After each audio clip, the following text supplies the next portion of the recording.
very close to the aisle. Lobo Both saw Boebert the and Marjorie Taylor Greene told me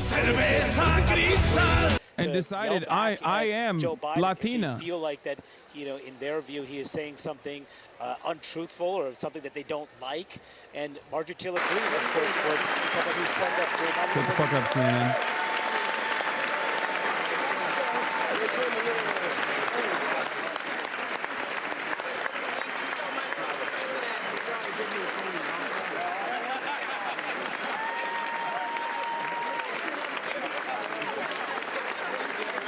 Bro, this is literally, this is ground zero for COVID, dog. Has Jake Tapper always been conservative? Yes.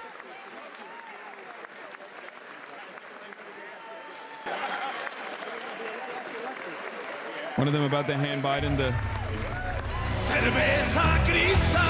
That's right, dude.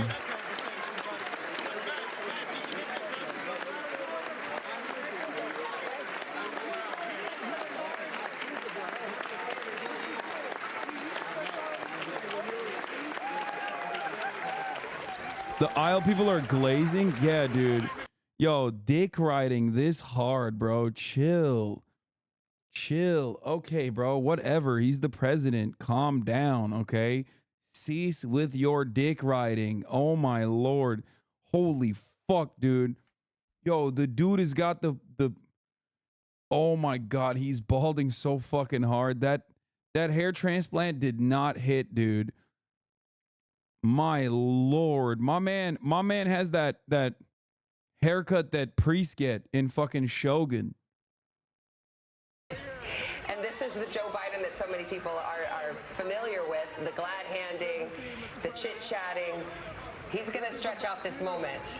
Who knows how long we'll be talking here until the president goes to deliver his speech. And what's so interesting, right? We talk about both sides of the aisle. You've got the president in the aisle talking with Republicans. He spent some time there. Those are some of the Republican members he was greeting. Obviously, that's Democratic Majority Leader Chuck Schumer behind him. But this is a place where he does have a level of comfort, where he does know folks. It's also interesting as we've been looking at these cameras in the room, looking at these live feeds as it's happening, the way that you saw his cabinet members come in. As we know that Secretary Miguel Cardona is the designated survivor. That, of course, is always something we look for at a State of the Union address. But did you see Secretary Mayorkas getting greeted frequently by Democratic members as he now is facing so much heat, so much fire, this impeachment push from House Republicans? There's a lot of drama in this room. There's some tension. You don't see it on the president's face, at least at the moment. But look at the shot. Marjorie Taylor Greene right behind him. And I believe that's a hat that says Make America Great Again. A MAGA hat, and then there are buttons that we understand that some Republicans will be wearing, you know, talking about the border, the Biden border crisis. She said, say her name, Laken Riley. Laken Riley is that nursing student who was killed at the campus of the University of Georgia not long ago.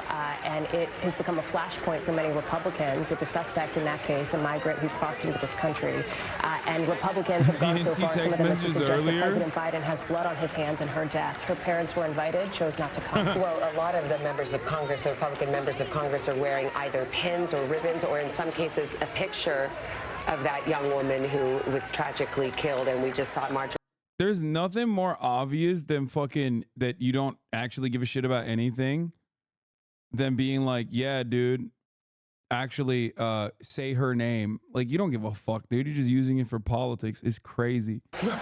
Which in past years it's 5, 6, 7 minutes, but this is somebody who wants to greet every person, who wants to do retail politicking with these members of Congress. Someone let the and in IDF some cases, know. Kristen, these members of Congress will come in the afternoon. Unless you're a member of leadership, there's no designated seating, so you got to save your seat. And members of Congress will do it to snap a selfie, or in the case perhaps of Marjorie Taylor Greene, to have that moment. Here's Joe Manchin. Here's Joe Manchin, who's of course announced he's not running for re-election. Joe Manchin of West Virginia. Democrats very concerned, bracing for the very strong likelihood that they will lose that seat. But look, I go back to what we were saying, that Joe Biden has spent a lot of time in these chambers. One of his closest aides was asked, is he nervous for a moment this big? The answer from this aide was no, he doesn't get nervous. This is where he is most comfortable. In terms of the top officials we've seen within his administration, I was struck by Secretary Antony Blinken, who has spent weeks, months overseas trying to secure a deal to get the hostages released in the Middle East in Israel's war against Hamas. I'm not saying anything. They have not been able to reach that deal. That looms large over this. There may be some policy announcements this very night on that issue, because this is obviously a huge international issue. It's a political issue for President Biden, as well as many young voters, many voters on the progressive left are dismayed at the president's wholehearted support for Israel. We heard the Vice President Kamala Harris with very strong words asking for a ceasefire. We'll see if he matches those words or goes farther. That's right. I mean, this is one of the most complicated policy issues that this administration and this president faces. We anticipate that he's going to announce a new ramped-up military effort to get aid into Gaza, and so that is going to be significant. But this has divided the Democratic Party, with young voters signaling that they disapprove.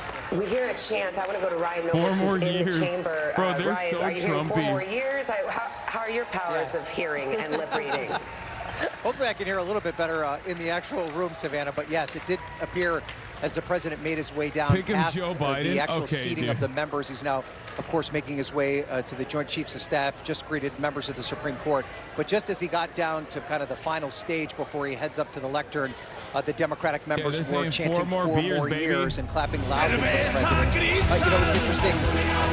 It's really kind of starting to see him in a room like this where he is so great one-on-one. That is what President Biden is. Why does it go so fucking hard? Why did they make it so unimaginably hard? It's too much. Feel like they're the most important person in the room, and even in a venue like this where he has cameras staring at him, millions of people watching all over the world, he takes a moment with each and every person that he sees as he makes his way down the aisle and has that moment with them. In some cases, it's like he's seeing a friend he hasn't seen in a long time with a big hug, and it looks as though he's sharing some sort of moment with him. And just to get back to that moment with Marjorie Taylor Greene coming down the aisle, you know, we could see her don her hat, clearly looking to have a viral moment. She also had her camera phone pointed at the president the entire time, so I'm sure that's something that she's going to attempt to make a big deal of on conservative media. It didn't seem to bother the president at all. It couldn't tell from our vantage point whether or not he engaged with her or just kind of walked by as she was trying to get her message to him. So this is, I would imagine, somewhat of a frustration for the planners of this event here tonight. I don't know if they back-timed enough or worked up enough time for Joe Biden to greet all these folks. You know, I think there's a level of frustration for him as president that he doesn't have the opportunity to have these conversations as frequently as he did when he was a member of the Senate. Well, he is taking the podium now, and we'll be hearing from the president in a moment. And Krista, very quickly, as we watched him a moment ago pass by members of the Supreme Court, and it made me wonder, at least, how many times will this court potentially touch issues related to this race? Absolutely. We await their decision on whether former President Trump deserves immunity in the January 6th trial, Lester. Tony.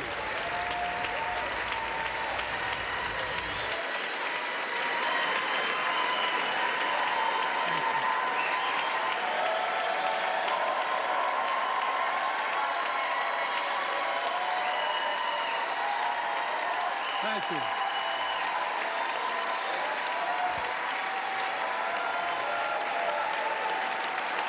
Jill.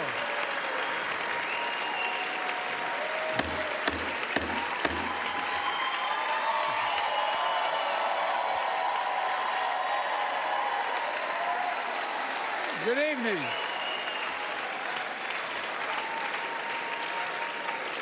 Good evening. If I were smart, I'd go home now.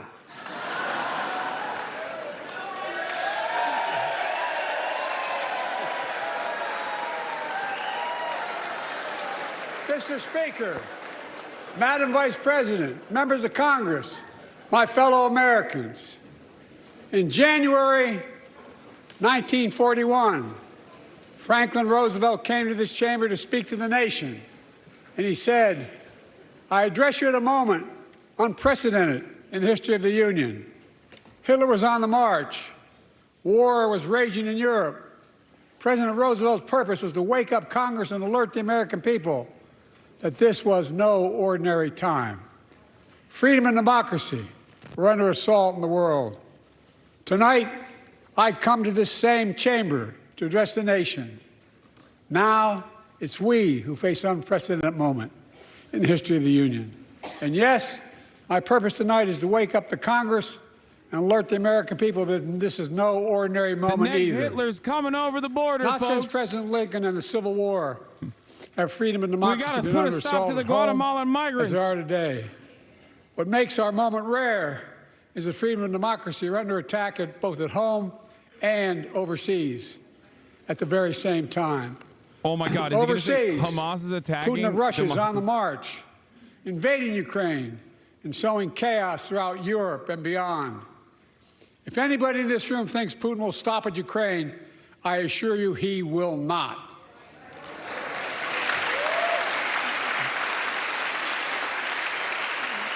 But Ukraine can stop Putin. Ukraine can stop Okay, Putin Kamala, fucking chill, if we stand dog. with Ukraine and provide the weapons that needs to defend itself. Damn, Kamala dick riding so fast, dude. She already got up to clap twice. That is all. That is all Ukraine is asking. They're not asking for American soldiers. Which country Biden In fact, will there are say no first? American soldiers at war in Ukraine, and I'm Ukraine determined got 26 to keep it that million way. points, baby. But now, assistance to Ukraine is being blocked by those who want to walk away from our world leadership. It wasn't long ago when a Republican president named Ronald Reagan thundered, Oh, it was Mr. Russia? Gorbachev, Technically, it was tear Russia down that was this mentioned wall. first. Now, Russia was number 2 at 5.9 million, or 5.9 million points for Russia. a former Republican president tells Putin, quote, do whatever the hell you want. That's a quote. A former president actually He said mentioned that, Trump. bowing down to a Russian leader. I think it's outrageous, it's dangerous, and it's unacceptable. His mouth is shaking. What the fuck? Yo, he's gumming. He's gumming, dude. Look at these fucking little shits. They're so mad. America is a founding member of NATO, the military alliance of democratic nations, created after World War II to prevent war and keep the peace. Yeah, that's And what it does. today, we've made NATO stronger than ever. We welcomed Finland to the alliance last year. And just this morning, Sweden officially joined, and their minister is here tonight. Come here, stand up. Welcome. Welcome, welcome, welcome.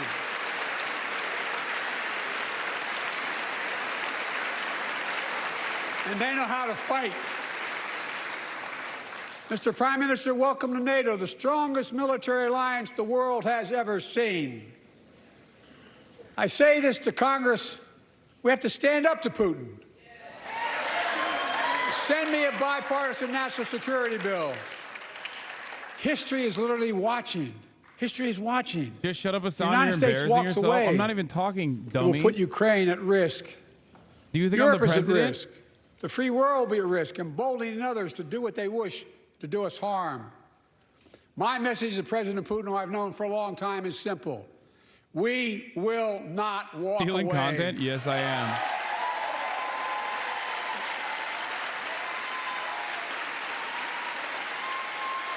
We will not bow down.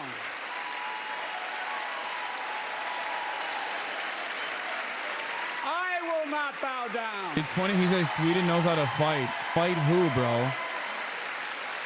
In a literal sense, history is watching. History is watching. Just like history watched 3 years ago on January 6th, when insurrectionists stormed this very Capitol and placed a dagger to the throat of American democracy. Many of you were here on that darkest of days. We all saw with our own eyes the insurrectionists were not patriots. They'd come to stop the peaceful transfer of power, to overturn the will of the people. January 6th lies about the 2020 election and the plots to steal the election posed a gravest threat to U.S. democracy since the Civil War. But they failed. America stood. Bro, he's on that good shit, but he's already slowing down, actually. America stood strong, and democracy prevailed. M3LP, thank you for the 10 gifted. We must be honest. The threat to democracy must be defended. My predecessor and some of you here seek to bury the truth about January 6th. I will not do that. This is the moment to speak the truth and to bury the lies. Here's the simple truth. You can't love your country only when you win.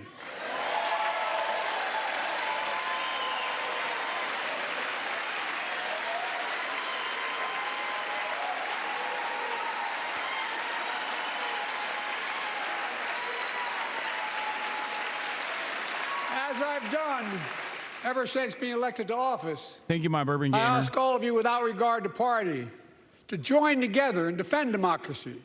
Remember your oath of office, foreign and domestic. The fuck? Respect free and fair elections. Restore trust in our institutions. And make clear political violence has absolutely no place in America, zero place. Again, it's not hyperbole to suggest history is watching. We're watching. Your children and grandchildren will read about this day and what we do. History is watching another assault on freedom. Joining us tonight is Latoya Beasley, a social worker from Birmingham, Alabama. 14 months ago, she and her husband welcomed a baby girl thanks to the miracle of IVF. Personal story. She scheduled treatments to have that second child. But the Alabama Supreme Court shut down IVF treatments across the state, unleashed by a Supreme Court decision overturning Roe v. Wade. She was told her dream would have to wait. What her family had got through should never have happened. Unless Congress acts, it could happen again. So tonight, let's stand up for families like hers. To my friends across the aisle, don't keep this waiting any longer. It's funny because like the Republicans have to not give this, not hand this as a W to Biden, but they can't look like insane people, so they're actually cooked on the IVF shit. Like they have to push an IVF bill, and that will give an automatic dub to Brandon. Like most Americans, I believe Roe v. Wade got it right. Sean King. I thank Vice President Harris for being an incredible leader, defending reproductive freedom, and so much more. Sean King is too busy in Gaza doing deals, releasing hostages and shit. My predecessor came to office determined to see Roe v. Wade overturned. He's the reason it was overturned, and he brags about it. Look at the chaos that has resulted. Joining us tonight is Kate Cox, the wife and mother from Dallas. She's become pregnant again and had a fetus of a fatal condition. Her doctor told Kate that her own life and her ability to have children in the future were at risk if she didn't act. Because Texas law banned her ability to act, Kate and her husband had to leave the state to get what she needed. What her family got through should have never happened as well, but it's happening to too many others. There are state laws banning the freedom to choose, criminalizing doctors, forcing survivors of rape and incest to leave their states to get the treatment they need. Many of you in this chamber and my predecessor are promising to pass a national ban on reproductive freedom. My God, what freedom else would you take away? Look, it's a decision to overturn Roe v. Wade. The Supreme Court majority wrote the following, and with all due respect, justices, women are not without electoral power. Electoral or political power. You're about to realize just how much you're right about that. Women about that. Clearly.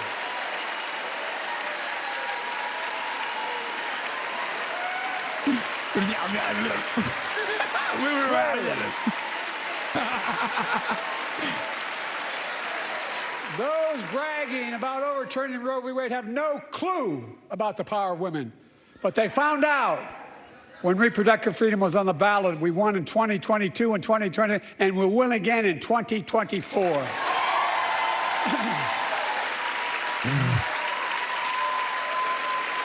Oh no, bro, he's rebooting. He's already rebooting. If you, the American people, send me a Congress that supports the right to choose, I promise you, I'll restore Roe v. Wade as the law of the land again.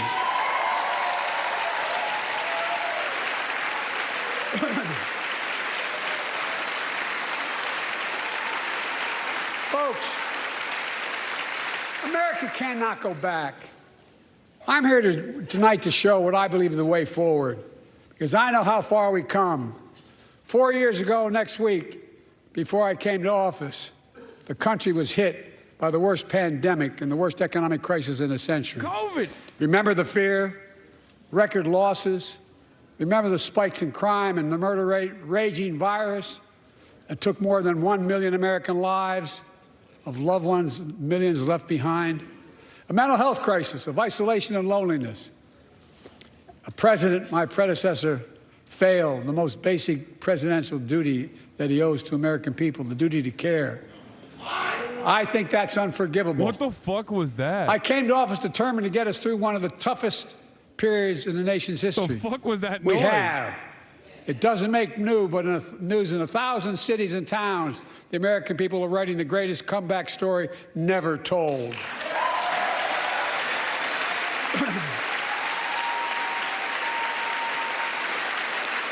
So let's tell the story here. Tell it here and now.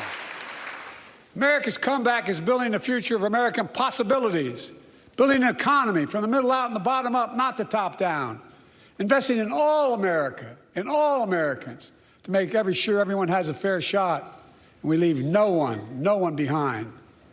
The pandemic no longer controls our lives. The vaccines that saved us from COVID are now being used to beat cancer, turning setback into comeback. That's what America does. That's what America does.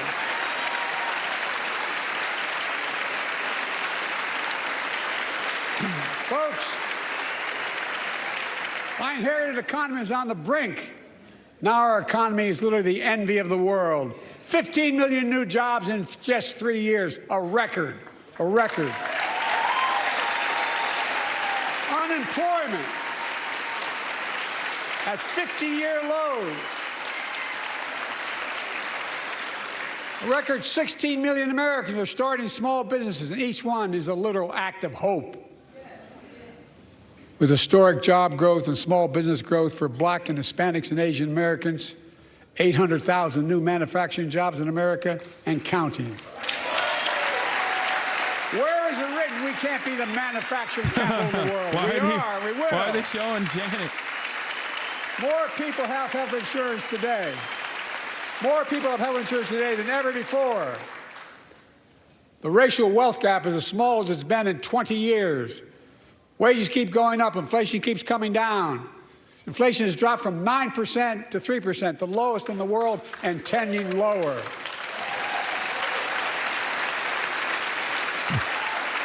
The landing is and will be soft. And now, instead of importing foreign products and exporting American jobs, we're exporting American products and creating American jobs. Right here in America, where they belong.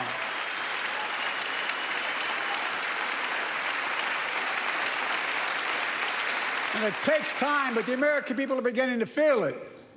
Consumer studies show consumer confidence is soaring. Buy America has been the law of the land since the 1930s. Past administrations, including my predecessor, including some Democrats as well in the past, failed to buy American. Not anymore. On my watch, federal projects that you fund, said, fuck you, Bill like Clinton. helping build American roads. Damn, he's got smoke for the Clintons will that be hard? made with American products and built by American workers. He said, let me tell you, I got smoke for the Clintons. He hates Hillary so much. He fucking hates Hillary so much. And thanks to our CHIPS and Science Act, the United States is investing more in research and development than ever before. During the pandemic, a shortage of semiconductors, chips, that drove up the price of everything from cell phones to automobiles. And by the way, we invented those chips right here in America.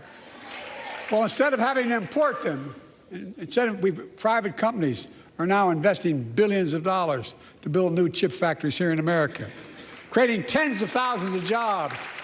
Many of those jobs paying $100,000 a year and don't require a college degree.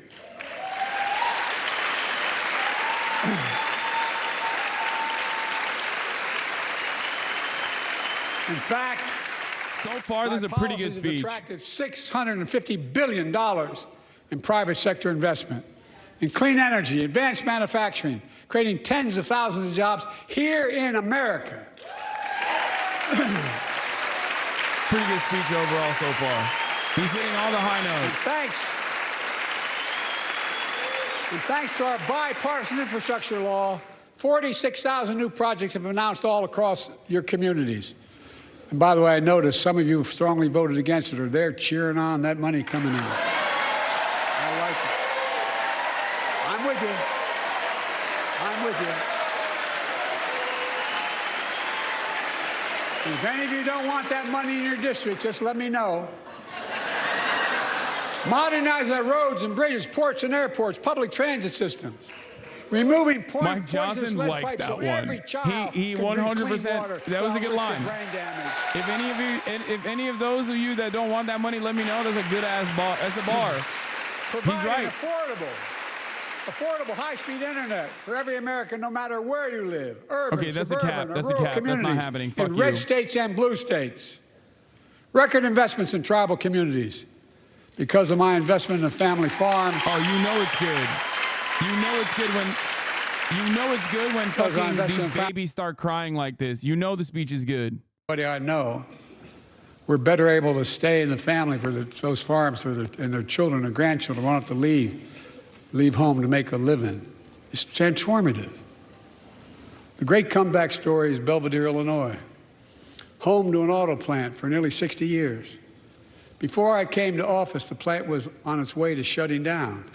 Thousands of workers feared for their livelihoods. Hope was fading. Then I was elected to office, and we raised the Belvedere repeatedly with auto companies, knowing unions would make all the difference. The UAW worked like hell to keep the plant open and get these jobs back, and together we succeeded. Instead of auto factories shutting down, auto factories reopening, and new state-of-the-art battery factories being built to power those cars there at the same.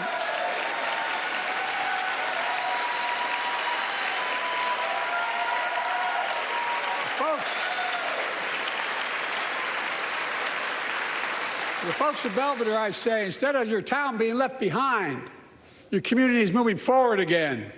Because instead of watching auto jobs of the future go overseas, 4,000 union jobs with higher wages are building the future in Belvedere right here in America.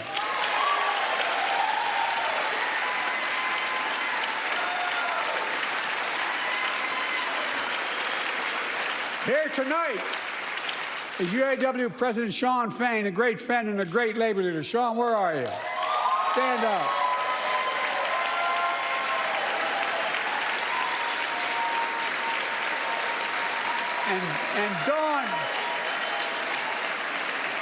And Dawn Sims, a third-generation worker, UAW worker at Belvedere.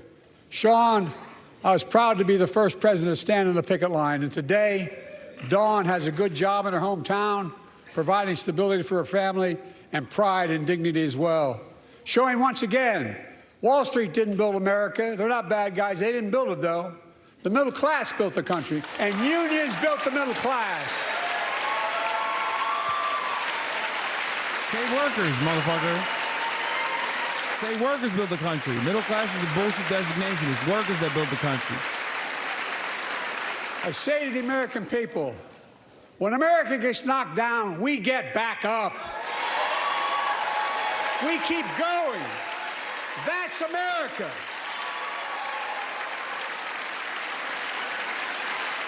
That's you, the American people. It's because of you America's coming back. It's because of you our future is brighter. It's because of you that tonight we can proudly say the state of our union is strong and getting stronger. That's the bar. You got to say that.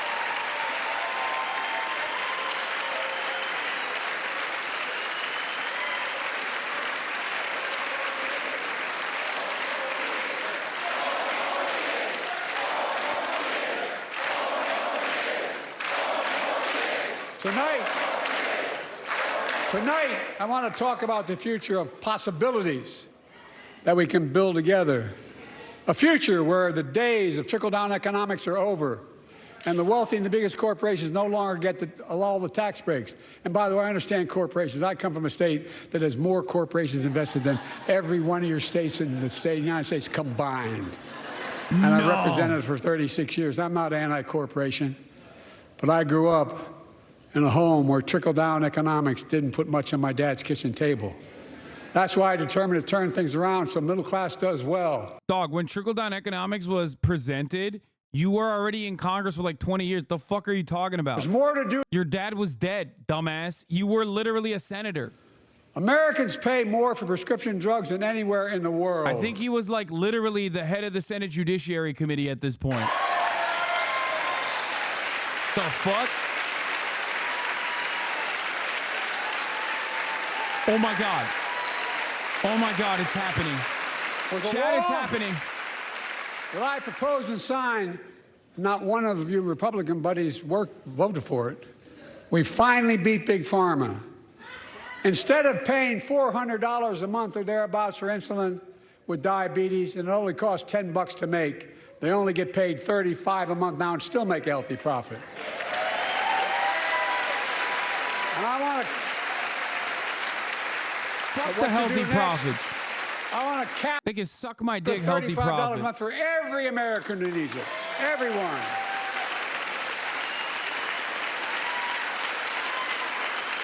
For years, people have talked about it, but finally we got it done and gave Medicare the power to negotiate lower prices on prescription drugs, just like the VA is able to do for veterans.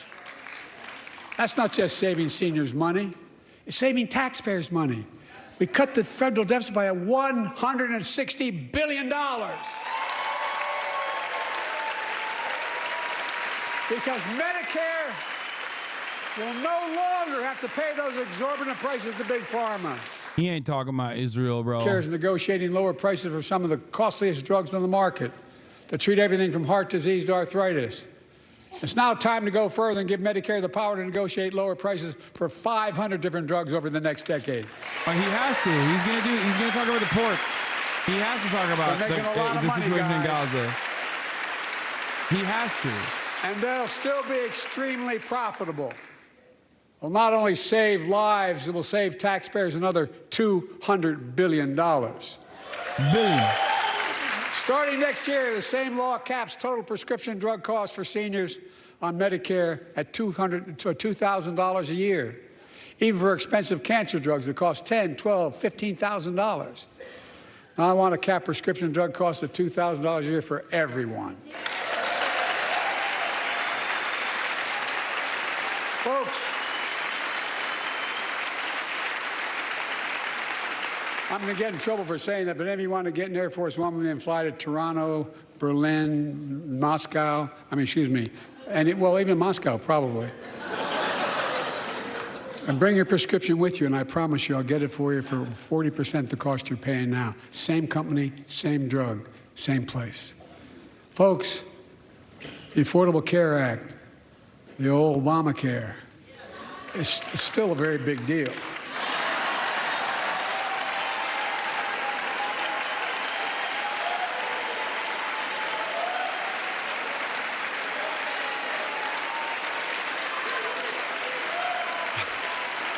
Over 100 million of you can no longer be denied health insurance because of pre-existing condition. Well, my predecessor and many in this chamber want to take this prescription drug away by repealing the Affordable Care Act. Bro's running on repealing the Affordable Care Act again. God damn. God damn. We stopped you 50 times before and we'll stop you again. In fact, I'm not only protecting it, I'm expanding it. They enacted tax credits of $800 per person per year, reduce health care costs for millions of working families. That tax credit expires next year.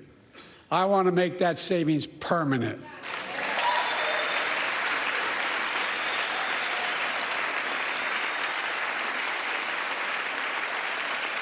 To state the obvious, women are more than half our population, but research on women's health has always been underfunded. Social's not working. That's why we're launching the first ever White House initiative on women's health research, led by Jill, doing an incredible job as First Lady.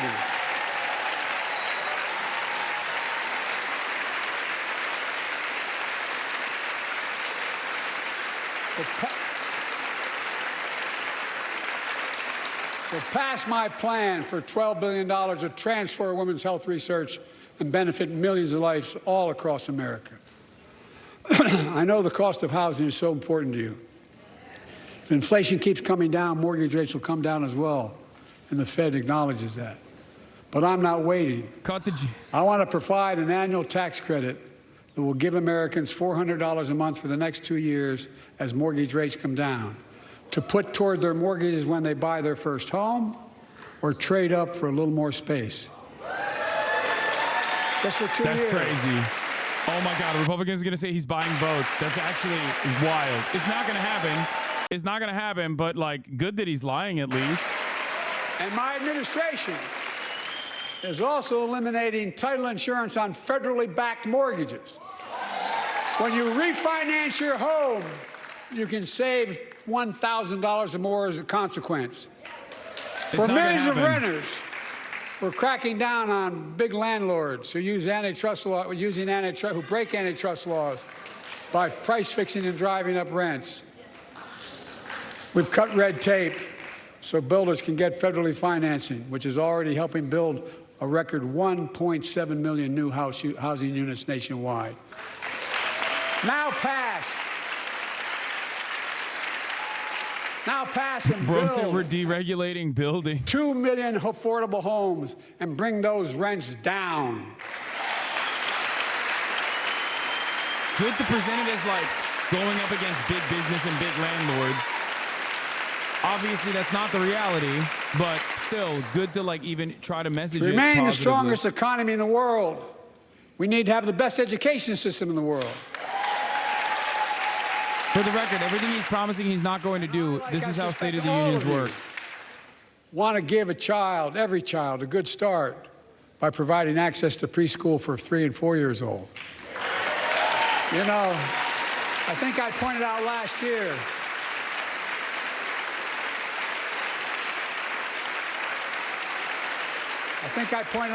year, that children coming from broken homes where there's no books, they're not read to, not spoken to very often, start school, kindergarten, or first grade, having heard 1 million fewer words spoken.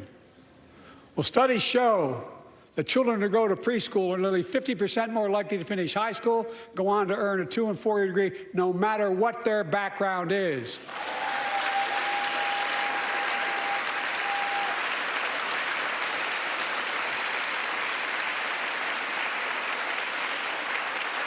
I met a year and a half ago with the leaders of the Business Roundtable. They were mad that they were angry, I think, well, they were discussing why I wanted to spend money on education. I pointed out to them as vice president, I met with over 182 of those folks. Don't hold me to the exact number. And I asked them what they need most, the CEOs. And you've had the same experience. Daily Wire only has 20K people watching, and Ben called out someone saying you're bigger than him on chat law. Let's fucking go! I say, I come from Delaware. DuPont used to be the 8th largest corporation in the world. And every new enterprise they bought, they educated the workforce to that enterprise. But none of you do that Clip anymore. it and ship it to me, please. Why are you angry with me providing you the opportunity for the best educated workforce in the world? And they all looked at me and said, I think you're right. I want to expand high-quality tutoring and summer learning to see that every child learns to read by third grade. Look, I'm a fair motherfucker, bro. I mean, he's lying, but at least he's lying. The bar is very low, but like, honestly, he's clearing it right now. He's actually fucking the bar. Local businesses and high schools, so students get hands-on experience and a path to good paying job, whether or not they go to college.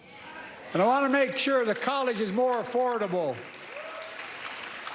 Let's continue increasing the Pell Grants to working and middle-class families and increase record investments in HBCUs and minority-serving institutions, including Hispanic institutions. Bro, we've been begging for him to do the fucking bare minimum, and he's finally doing it. By the way, those yellow ribbons that you see are... And I was told I couldn't universally just change the way in which we dealt with student loans. I fixed 2 student loan programs to bring the hostages back. To reduce the burden of student debt. Like it's a way to try to say, like, oh, bring the hostages back, but it's like created by someone who... and others in public service. Is pro the ethnic cleansing of Gaza. Like Keenan Jones, a public educator from Minnesota. I forget who it was. I forget the name of the it's like a Hollywood PR agency. Keenan, thank you. He's educated hundreds of students so they can go to college.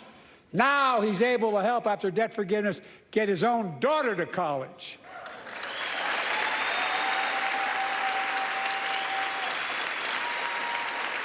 And folks, look. Such relief is good for the economy because folks are now able to buy a home, start a business, start a family.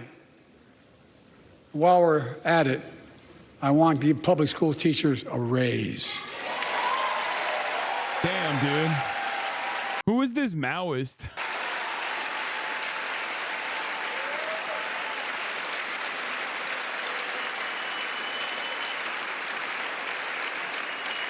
And by the way, the first couple of years, we cut the deficit. Now, let me speak to the question of fundamental fairness for all Americans. Nobody cares about the deficit. I've been delivering real results in fiscally responsible ways. We've already cut the federal deficit. We've already cut the federal deficit over $1 trillion. I signed the bipartisan deal to cut another $1 trillion in the next decade. It's my goal to cut the federal deficit another $3 trillion by making big corporations and the very wealthy finally beginning to pay their fair share. What? Did he say he's making big corporations very wealthy? I'm confused. I'm a capitalist. If you want to make or can make $1 million or millions of bucks, that's great. Just pay your fair share in taxes. A fair tax code is how we invest things to make this country great. Healthcare, education, defense, and so much more. But here's the deal. The last administration enacted a $2 trillion tax cut, overwhelmingly benefit the top 1%, the very wealthy and the biggest corporations, and exploded the federal deficit. Damn, this dude loves Ukraine. Debt than Holy any shit. presidential term in American history. Check the numbers. Folks at home, does anybody really think the tax code is fair? Do you really think the wealthy and big corporations need another $2 trillion tax break?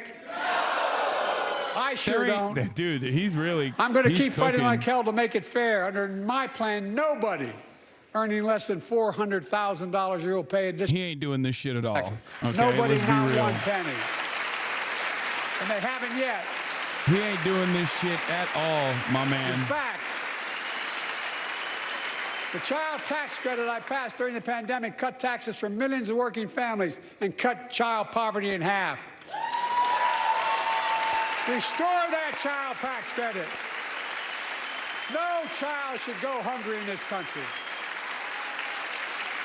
The way to make the tax code fair is to make big corporations and the very wealthy begin to pay their fair share. Remember in 2020, 55 of the biggest companies in America made $40 billion and paid zero in federal income tax. Zero. Not anymore. Thanks to the law I wrote and we signed, big companies have to pay a minimum of 15%. But that's still less than working people pay in federal taxes. It's time to raise corporate minimum tax to at least 21%.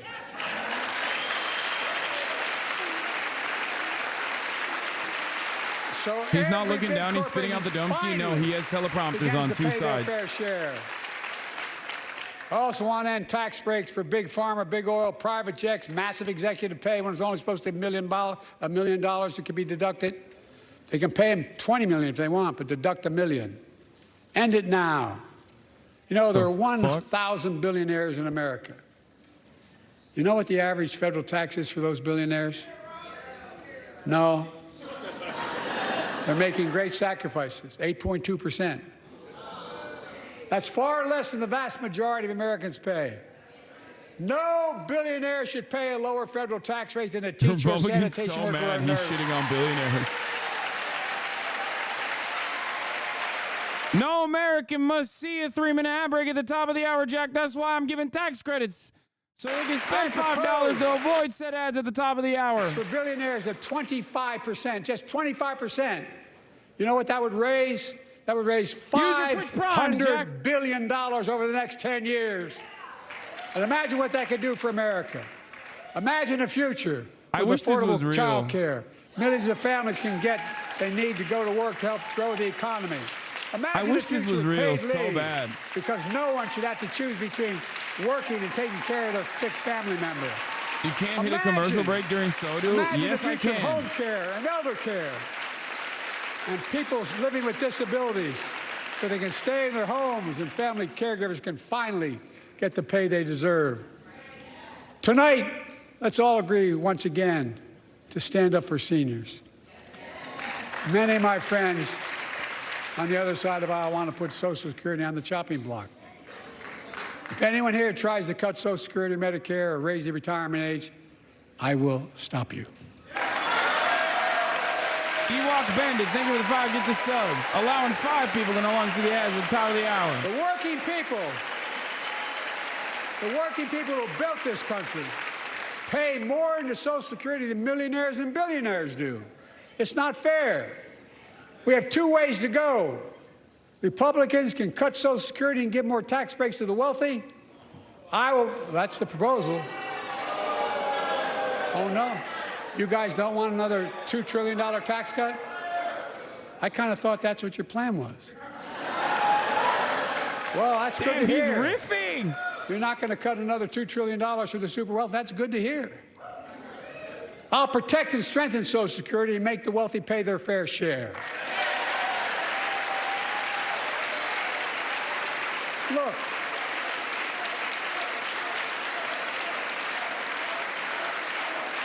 Too many corporations raise prices to pad their profits, charging more and more for less and less.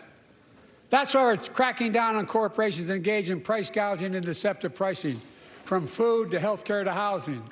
In fact, the snack companies think you won't notice if they change the size of the bag and put a hell of a lot fewer. Damn, he's coming after Kanye. Bag. He said Kanye's put fewer wrong. Chips in it. They made the Twix bar smaller. It's called shrinkflation. Pass Bobby Casey's bill and stop this. I really mean it.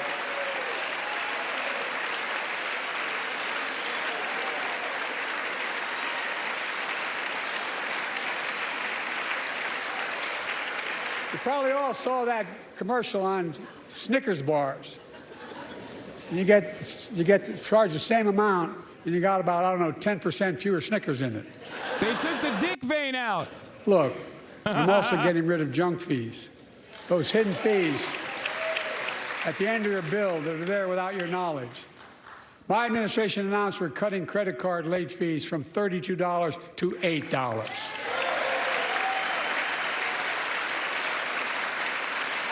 Banks and credit card companies are allowed to charge what it costs them to instigate the collection.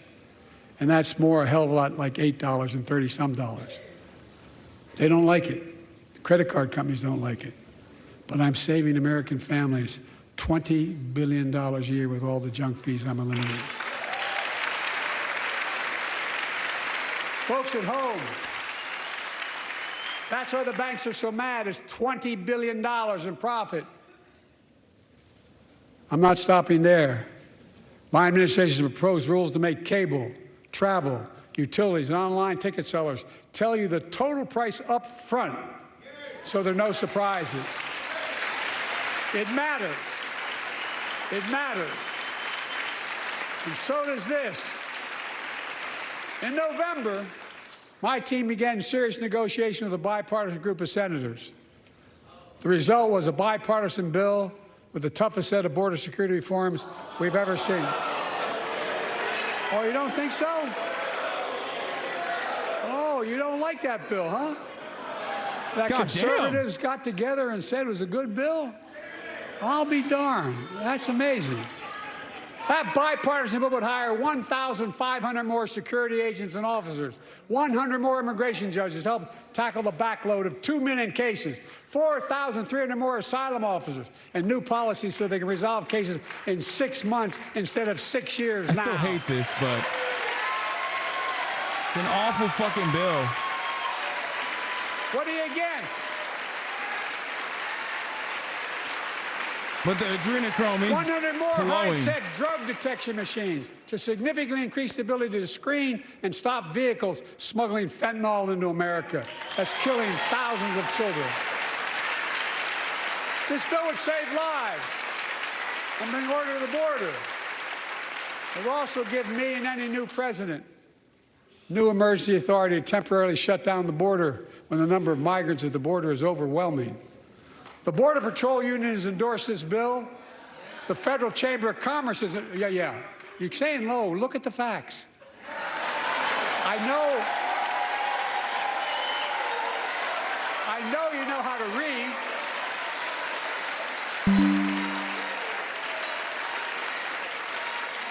I believe that given the opportunity for a majority in the House and Senate would endorse the bill as well, a majority right now. But unfortunately, politics has derailed this bill so far.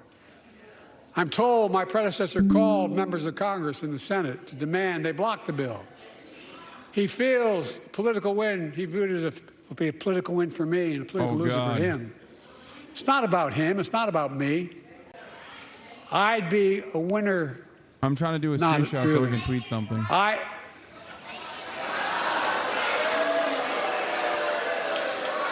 They're booing him. He's losing it. Lincoln Riley, an innocent young woman who was killed by an illegal. That's right. But how many of the thousands of people being killed by illegals? What the To her fuck? parents, I say, my heart.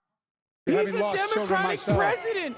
I understand. He's saying illegal. But look, if we change the dynamic at the border, people pay these smugglers $8,000 to get across the border because they know if they get by and let into the country, it's 6 to 8 years before they have a hearing. And it's worth taking the chance of the $8,000. But if it's only 6 weeks, the idea is it's highly unlikely that people will pay that money and come all that way knowing that they'll be able to be kicked out quickly. Folks, I would respectfully suggest my Republican friends owe it to the American people, get this bill done. We need to act now.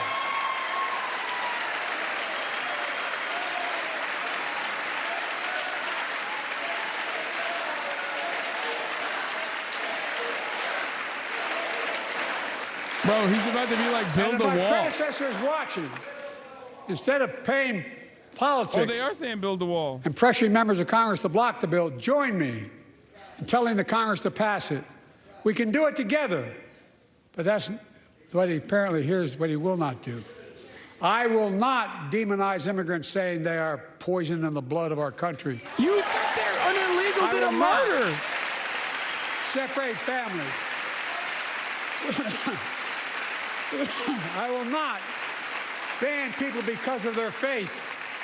Unlike my predecessor on my first day in office, I introduced a comprehensive bill to fix our immigration system. Take a look at it. It has all these and more. Secure the border. Provide a pathway to citizenship for dreamers, and so much more. But unlike my predecessor, I know who we are as Americans. We're the only nation in the world with a heart and soul that draws from old and new. Home to Native Americans, whose ancestors have been here for thousands of years. Home to people of from every place on earth. They came freely. Some came in chains. Some came when famine struck, like my ancestral family in Ireland. Some to flee persecution, to chase dreams that are impossible anywhere but here in America. That's America. And we all come from somewhere, but we're all Americans. Bro, it's going to be hard to fucking fix that previous statement. Like he brought a button with him to be like, an illegal murdered this person. We can fight about fixing the border, or we can fix it. I'm ready to fix it. Send me the border bill now.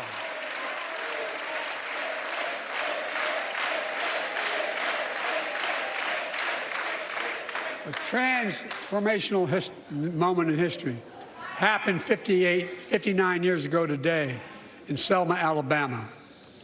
Hundreds of foot soldiers for justice marched across the Edmund Pettus Bridge, named after the Grand Dragon of the Ku Klux Klan, to claim their fundamental right to vote.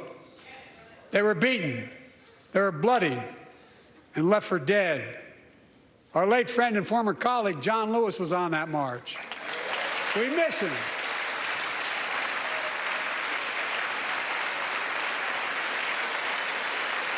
He said legals do murders right after. Was to make an argument that y'all only complain. Yeah, I heard. I mean, I didn't understand it. Our other marchers, both in the gallery and on the floor, including Betty Mae Fikes, known as the voice of Selma, the daughter of gospel singers and preachers.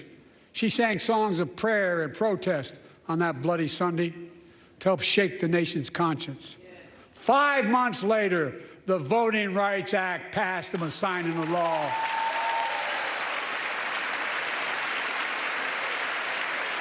Thank you. Thank you, thank you, thank you.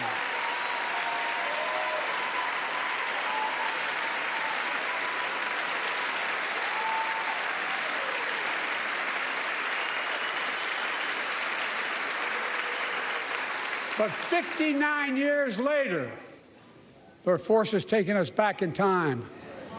Voter suppression, election subversion, unlimited dark money, extreme gerrymandering. John Lewis was a great friend to many of us here. But if you truly want to honor him and all the heroes who marched with him, then it's time to do more than talk. Pass the Freedom to Vote Act, the John Lewis Voting Rights Act.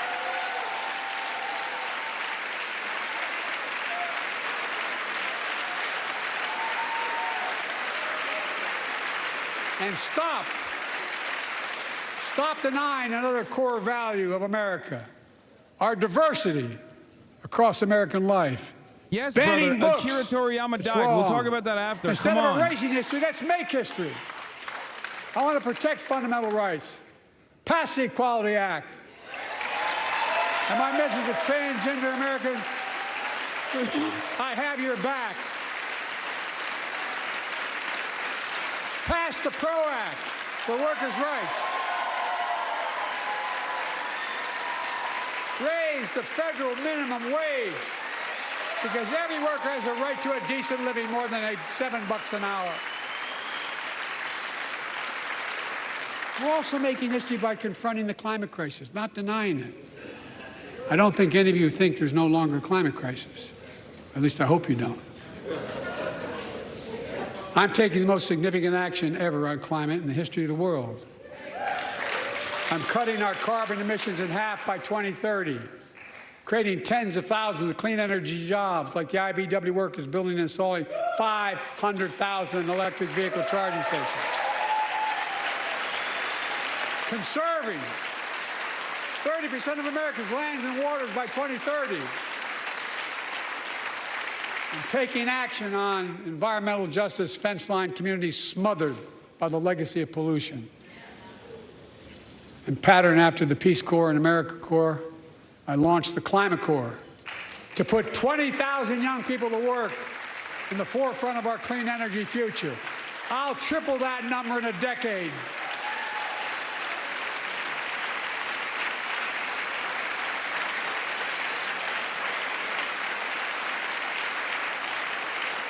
To state the obvious, all Americans deserve the freedom to be safe And America is safer today than when I took office. Year before I took office, murder rates went up 30%. 30% they went up. The biggest increase in history.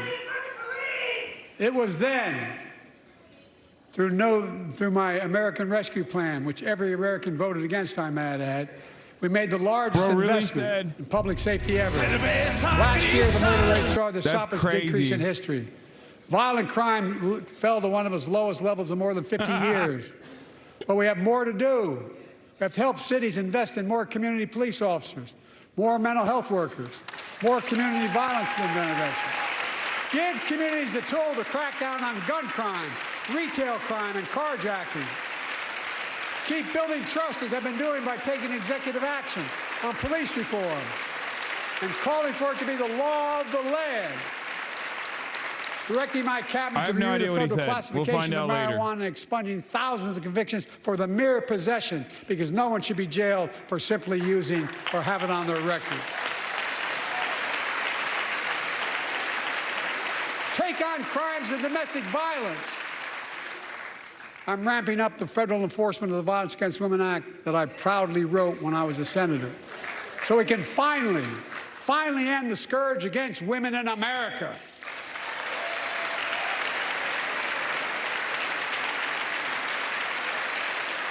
There are other kinds of violence I want to stop. With us tonight is Jasmine, whose 9-year-old sister Jackie was murdered with 21 classmates and teachers in an elementary school in Uvalde, Texas. Very soon after that happened, Jill and I went to Uvalde for a couple of days. We spent hours and hours with each of the families.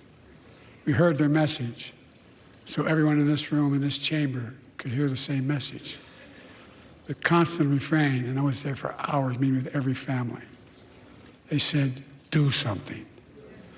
Do something. AOC packs in? Well, I did do something by establishing the first ever Office of Gun Violence Prevention in the White House, that the Vice President is leading the charge. Thank you for doing it. Meanwhile,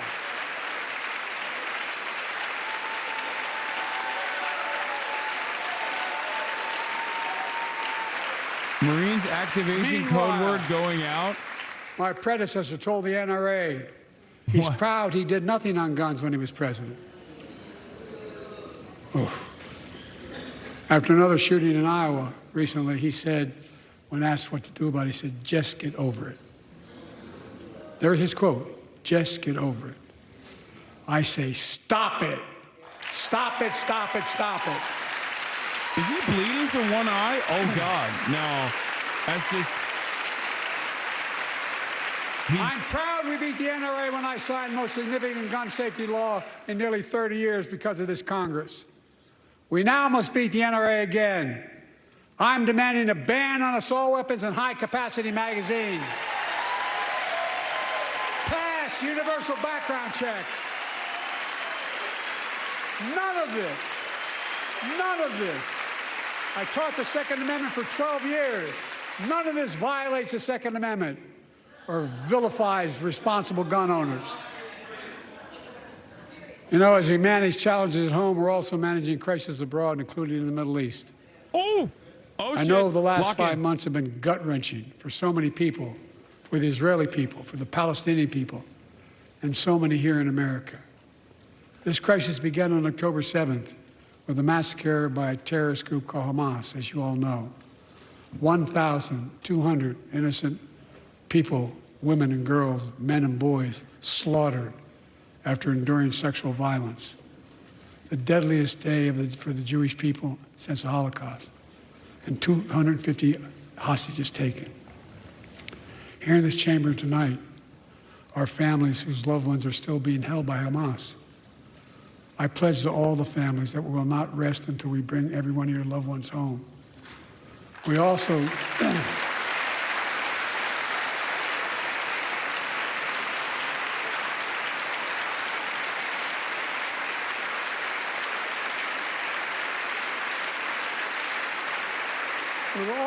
work around the clock to bring home Evan and Paul, Americans being unjustly detained by the Russians. and others around the world. That's it? Israel has a right to go after Hamas. Hamas ended this conflict by releasing hostages, laying down arms, could end it by releasing the hostages, laying down arms, and surrendering those responsible for October 7th. But Israel has Israel has a added burden because Hamas hides and operates among the civilian population like cowards under hospitals, daycare centers, and all the like. Israel also has a fundamental responsibility, though, to protect innocent civilians in Gaza.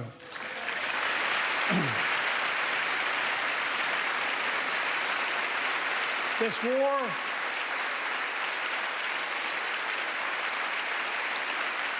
has taken a greater toll on innocent civilians than all previous wars in Gaza combined. More than 30,000 Palestinians have been killed, most of whom are not Hamas. Thousands and thousands of innocents, women and children, girls and boys, also orphaned. Nearly 2 million more Palestinians under bombardment or displacement. Homes destroyed, neighborhoods in rubble, cities in ruin. Families without food, water, medicine. It's heartbreaking. I've been working nonstop to establish an immediate ceasefire that would last for 6 weeks to get all the prisoners released, all the hostages released, to get the hostages home and ease the intolerable and humanitarian crisis and build toward an enduring, who made the humanitarian crisis, more you enduring. fucking asshole? The United States has been leading international efforts to get more humanitarian assistance to Gaza. Tonight, I'm directing the U.S. military to lead an emergency mission to establish a temporary pier in the Mediterranean on the coast of Gaza that can receive large shipments carrying food, water, medicine, and temporary shelters. No U.S. boots will be on the ground. A temporary pier will enable a massive increase in the amount of humanitarian assistance getting into Gaza every day. Fuck him, dude. Fuck him. And Israel must do its part. Israel must allow more aid into Gaza to ensure humanitarian workers aren't caught in the crossfire. They're announcing they're going to have a crossing in northern Gaza. To the leadership of Israel, I say this: humanitarian assistance cannot be a secondary consideration or a bargaining chip. Protecting and saving innocent lives has to be a priority. As we look to the future, the only real solution to the situation is a two-state solution over time.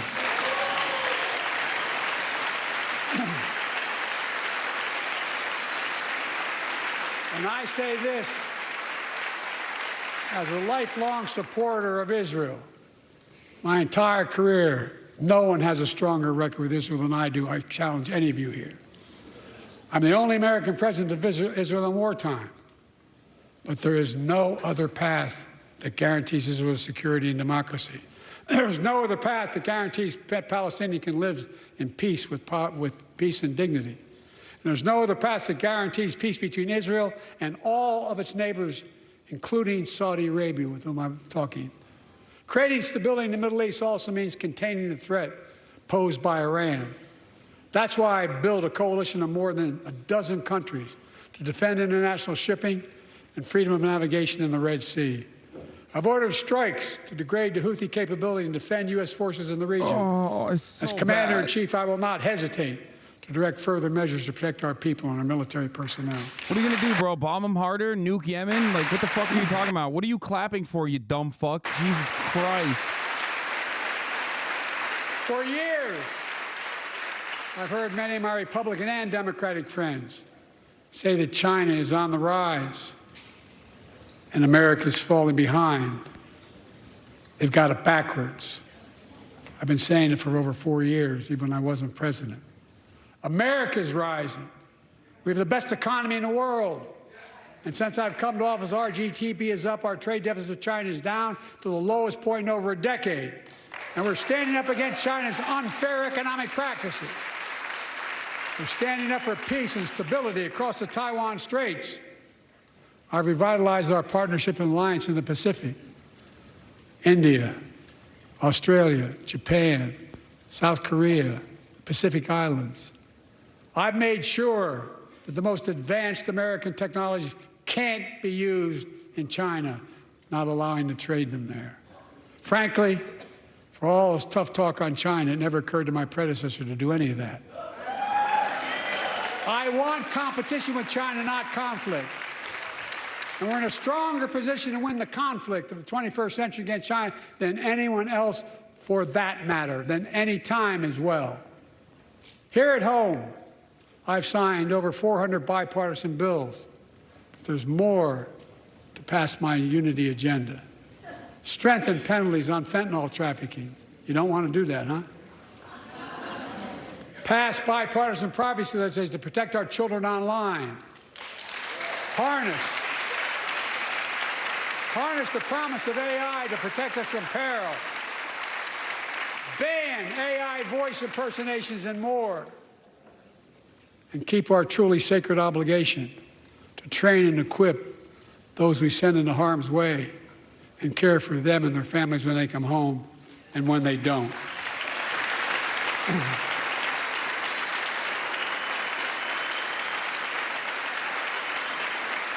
That's why the song Support and Help of Dennis and the VA, I signed the PACT Act. One of the most significant laws ever, helping millions of veterans exposed to toxins who now are battling more than 100 different cancers. Many of them don't come home, but we owe them and their families support. We owe it to ourselves to keep supporting our new health research agency called ARPA-H, and remind us that we can do big things like end cancer as we know it, and we will.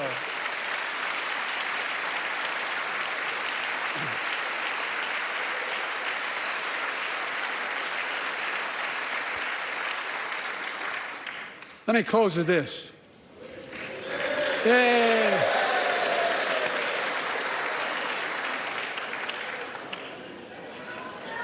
I know you don't want to hear any more, Lindsay, but I got to say a few more things. I know it may not look like it, but I've been around a while. When you get to be my age, certain things become clearer than ever. I know the American story. Again and again, I've seen the contest between competing forces in the battle for the soul of our nation, between those who want to pull America back to the past and those who want to move America into the future. My lifetime has taught me to embrace freedom and democracy, a future based on core values that have defined America: honesty, decency, dignity, equality, to respect everyone, to give everyone a fair shot, to give hate no safe harbor. Now, other people my age see it differently. The American story of resentment, revenge, and retribution, that's not me. I was born amid World War II, when America stood for the freedom of the world. I grew up in Scranton, Pennsylvania, and Claymont, Delaware, among working-class people who built this country. I watched in horror as two of my heroes, like many of you did, Dr. King and Bobby Kennedy, were assassinated. And their legacies inspired me to pursue a career in service. I left the law firm and became a public defender because my city of Wilmington was the only city in America occupied by the National Guard after Dr. King was assassinated because of the riots. And I became a county councilman almost by accident. I got elected to the United States Senate when I had no intention of running at age 29. Then vice president to our first black president. Now president to the first women vice president.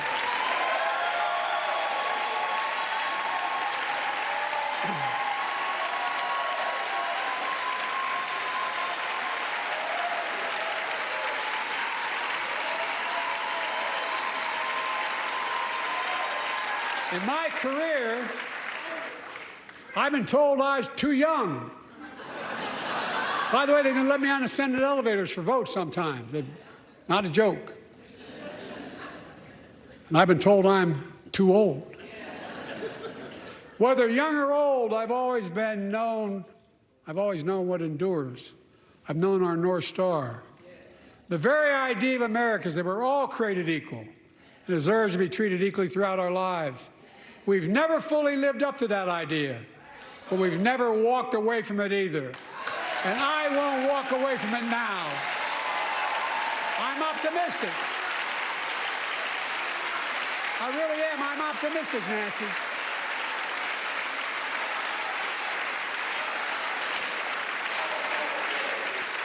My fellow Americans, the issue facing our nation. I'm so fucking checked out since the fucking Palestine talk. It's how old are our ideas. Hate, anger, revenge, retribution are the oldest of ideas. But you can't lead America with ancient ideas that only take us back. You lead America, the land of possibilities. You need a vision for the future and what can and should be done. Tonight you've heard mine. I see a future where defending democracy, you don't diminish it. I see a future where we restore the right to choose and protect our freedoms, not take them away. I see a future where the middle class finally has a fair shot and the wealthy have to pay their fair share in taxes. I see a future where we save the planet from the climate crisis and our country from gun violence. Above all, I see a future for all Americans. I see a country for all Americans. And I will always be president for all Americans because I believe in America. I believe in you, the American people. You're the reason we've never been more optimistic about our future than I am now. So let's build the future together. Let's remember who we are. We are the United States of America. And there is nothing. Will he actually attack the ridge? No, of course not, bro. What are you, crazy? When we act together. God bless you all, and may God protect our troops. Thank you, thank you, thank you. No, he's not going to fucking... He's not going to. Okay, here's what I'm going to tell you quickly about the Palestine thing. He hit the center in his mind, and it's good enough for liberals, and they will literally be like, look how fucking presidential he is. Look how phenomenal he is. High notes. He was very high energy. He outperformed expectations by the widest of margins. He did not die. There were obviously flubs and gaps. I think I counted like 7 or 8 solid ones.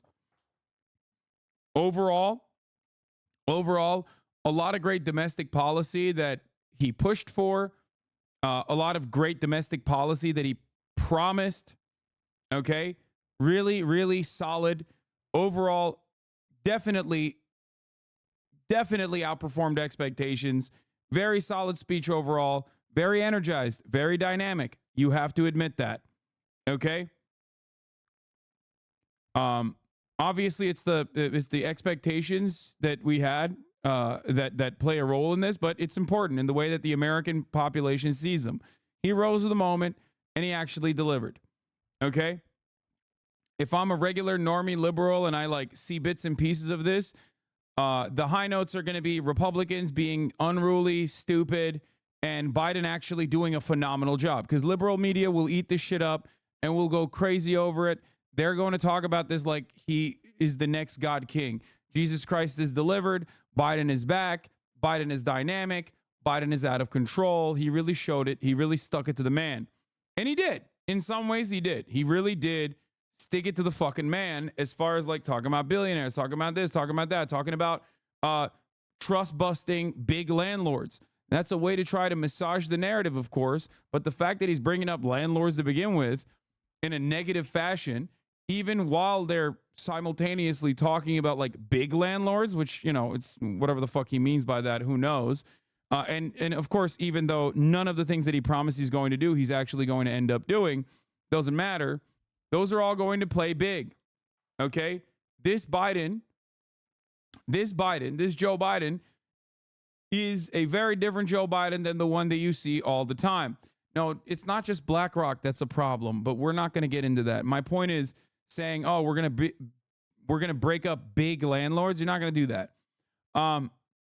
The tax credit for $100 for home buyers, that sort of stuff, all of that is like great policy, not going to fucking work. Obviously, it's not going to pass. But the fact that they're even lying about it is a good thing. Okay, it's a good thing. That's how low the bar is. That like the Democrats had given up until this moment in even lying about good things that they have done or will do for the American public. It made me lose my mind. It made me fucking want to rip my goddamn hair out. I was like, what the fuck are you doing? So the fact that they're even lying is decent for their prospects, decent for their future prospects, their electoral prospects in general. Bro, you're doing tricks on it. I'm telling you the good. I'm going to get to the bad as well. Just fucking calm down, okay? Before you freak the fuck out. I'm a political commentator. I'm going to give you the political commentary. That's what I'm here to fucking do, okay? Now, having said that, obviously, while he does look relatively dynamic here, it still doesn't matter. He's still very old, okay? One of the things that he definitely lost here is the people that were interested in potentially maybe voting for him, that won't vote for him, that were iffy on him, that is under the age of like 35, okay? He's going to have, in my opinion, historic lows as far as like the under 35 demographic of voters. Because the reality is you have to be an ultra Zionist at this point and genuinely dedicated like a Fedayeen to the Democratic Party's cause. You have to be like Harry Sasson or one of those fucking TikTok guys to look at what he had to say about Palestine and go, brilliant, bold, beautiful. Now, you're going to hear that a lot on television. Immediately after this speech, everyone's going to go on TV and try to be the first to be like, guys, look at how much of a fucking elderly statesman he is. He's so phenomenal. Okay? Other low notes that I personally despised. Okay? The very notion that he picked up the button that he got from Marjorie Taylor Greene, pulled it up, and he said, an illegal killed this person. Done. That is so bad. It's going to play so poorly. Okay? I know the point he was trying to make. He didn't deliver it adequately. He tried to say, what about the thousands of legal murders, right? Something along those lines. He was trying to say that. The illegal line will fuck him. Okay? We're talking Arizona. We're talking Nevada. We're talking places where he's not doing well. Okay? Places that he won last time that he's most likely not going to win this time. Okay? You fucking say illegal murders are responsible for this person. Even when you're trying to fucking salvage the situation, it's hard to come back from. You are the Democratic Party's leader. You can't be using the fucking illegal murder line. Like, that's a Republican. That's the most reactionary Republican. Donald Trump says illegal murders. Okay? The fuck do you mean? That's crazy. That's crazy. I know the point he was trying to make, okay, in the most charitable way possible. Pretty sure he was trying to fucking say there are thousands of people, thousands more people killed by natural-born U.S. citizens. You do not care about the murder of Americans or something along those lines.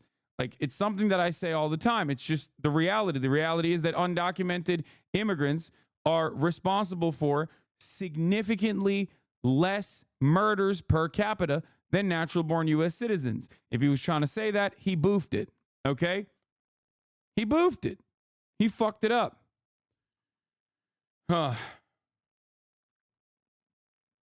Like, but, dude, I'm going to be honest with you. Even fucking Trump says migrant crime, which is more racist in some ways. Yeah. Maybe everybody knows this, but the word illegal as a reference to illegal immigrants was struck from the Democratic Dictionary many years ago. I was shocked to see him go there to make a case for this bill. Straight up. This is what I mean. Democratic rep from deep blue majority Latino seat criticizing Biden's language. No human being is illegal. You can't fucking say that. You cannot say that. Okay? Biden picking up the Lakin Riley button and going for it. First generally surprising soda moment in quite some time. That was an insane flub. Like an unimaginable flub. That will get a lot of fucking play, by the way. Guess what they'll do? Guess what the Republicans will do? They'll show that. They'll show that moment of him saying, an illegal killed this woman, right? And they'll play that and go, even Biden recognizes that illegal migrant crime is a massive problem. What does that do? That normalizes in the minds of Americans, both reactionary and moderate, that migrants are responsible for murders and crimes at an unimaginably high rate. You can never do that. You can never, ever, ever fucking do that. Okay?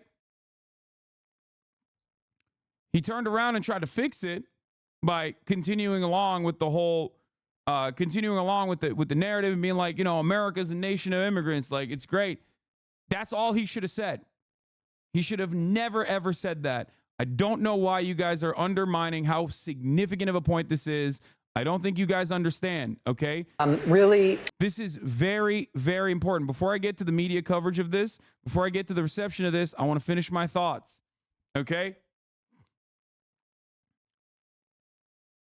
Dave Weigel catches crazy hot mic moment from Joey Bananas. Post-speech exchange on C-SPAN. Jerry Nadler, no one's going to call you cognitively impaired now. I kind of wish I sometimes was cognitively impaired. That's awesome. That's funny. Anyway, as a Hispanic Arizona voter, you're completely right. That's a huge shift. It's a huge right-wing shift for the Democratic Party, okay? I'm sorry. If you don't recognize that moment, going back to the whole illegal concept is very significant, okay? Very, very significant. Liberals care about aesthetics. That is a massive aesthetic problem. And ding, ding, ding. Marjorie Taylor Greene just bullied Biden into saying Lincoln Riley was killed by an illegal. 11,000 likes already. And wokeness. I mean, Twitter likes are not really representative of anything, but there you go. I fucking told you. It is already happening. You're out of your fucking mind if you don't think that they will seize on that. Of course they're going to seize on that. When you're the motherfucking president, you cannot make mistakes like that. He's old as fuck, and his brain is fucking doo-doo. Okay?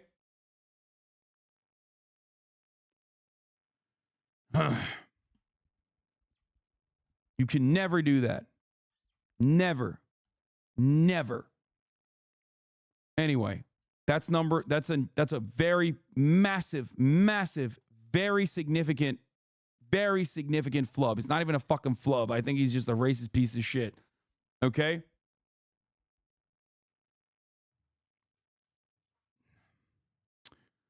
Now, let's get to Palestine.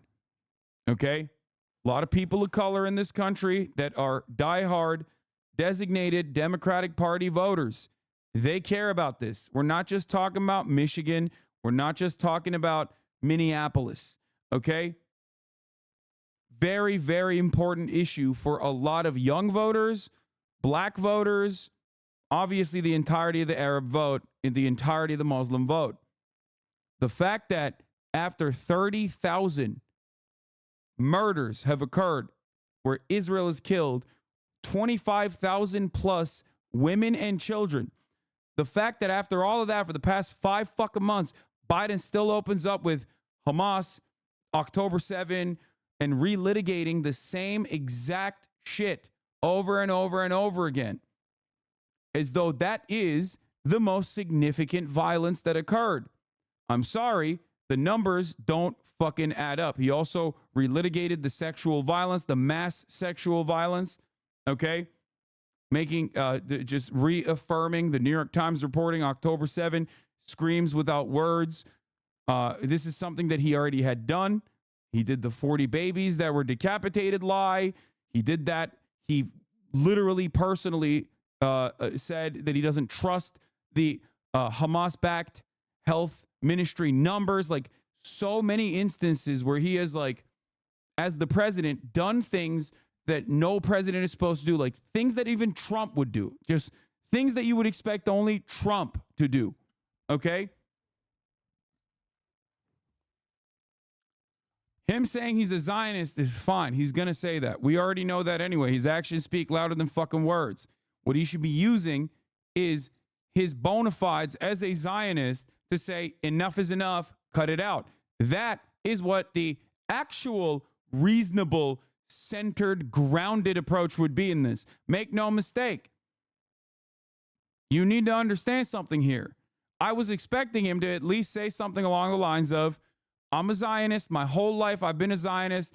I was born before the state of Israel was even a thing, and I've been a fucking supporter of the state of Israel in perpetuity. That much is clear. And even I see what is going on the ground in Gaza, and I cannot look away. We have to put a stop to this. Enough is enough. That's something along those lines, okay? Saying something like Israel has a right to defend itself, but this has gone too far and the entire world can see it. Something along those lines. He should have said that. That would have still reaffirmed his commitment to Israel, okay? Without coming across like a fucking psychotic, bloodthirsty goddamn monster. See, but liberals already picked up on it, and liberals are already running defense saying he said 30,000 innocents were killed. He didn't say that. Said many of them, or some of them are women and children, something along those lines.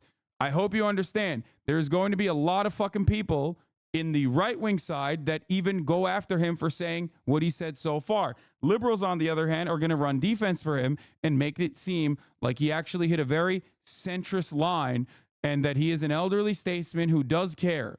Yeah, he said, and Rami Mardini is 100% correct. This is very important. Pay attention. He said 1,200 innocent Israelis were killed, but he said 30,000 were mostly not Hamas. Okay? Those words are important.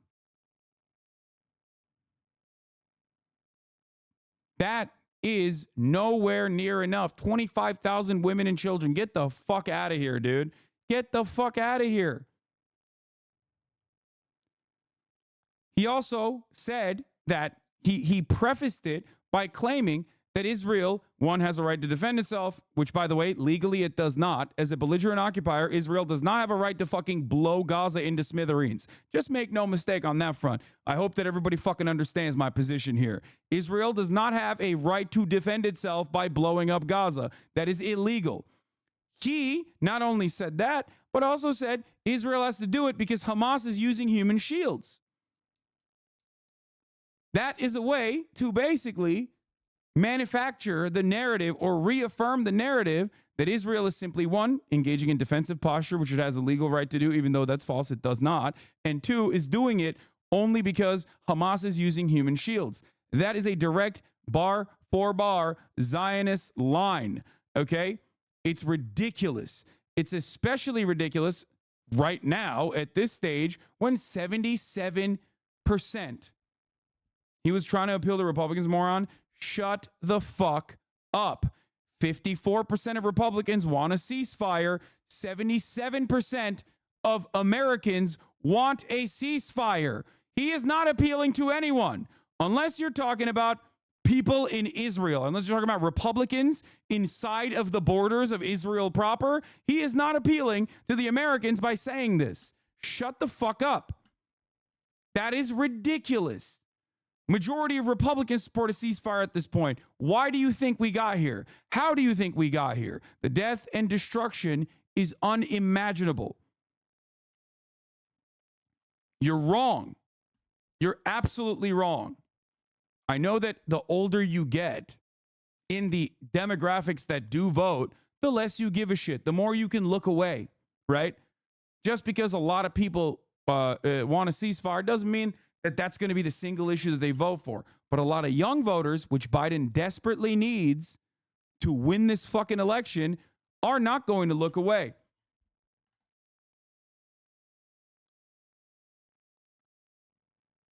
I agree with the ceasefire, but I think it's trying not to make the kidnapping civilians will get what you want. I get that Israel did it first, but the media, it was Hamas. Doesn't matter. I told you what he could have done here. Like, think about the certainty of the terms he uses when talking about Russia and Ukraine.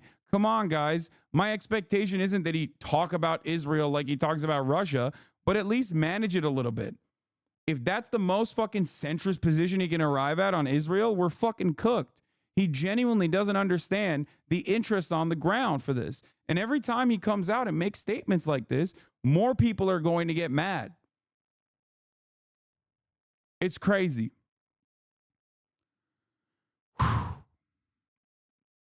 Very, very bad. Very, very, very bad take. Okay? I do think overall it's entirely in the hands of the media and how they cover it now. If they cover this by glancing over the Israel-Palestine stuff, which they probably won't because it is a pretty big fucking deal, right? And the media does care about ratings and what people care about to a certain degree, especially if there's enough stink on it. Okay? They will bring this up.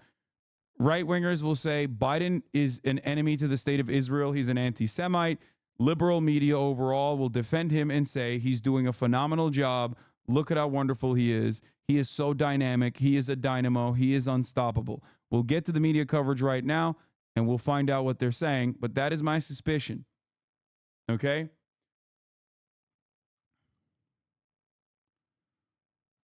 Here's some funny moments. Donald Trump looking kind of weak on the sidelines, live tweeting, I'll be honest.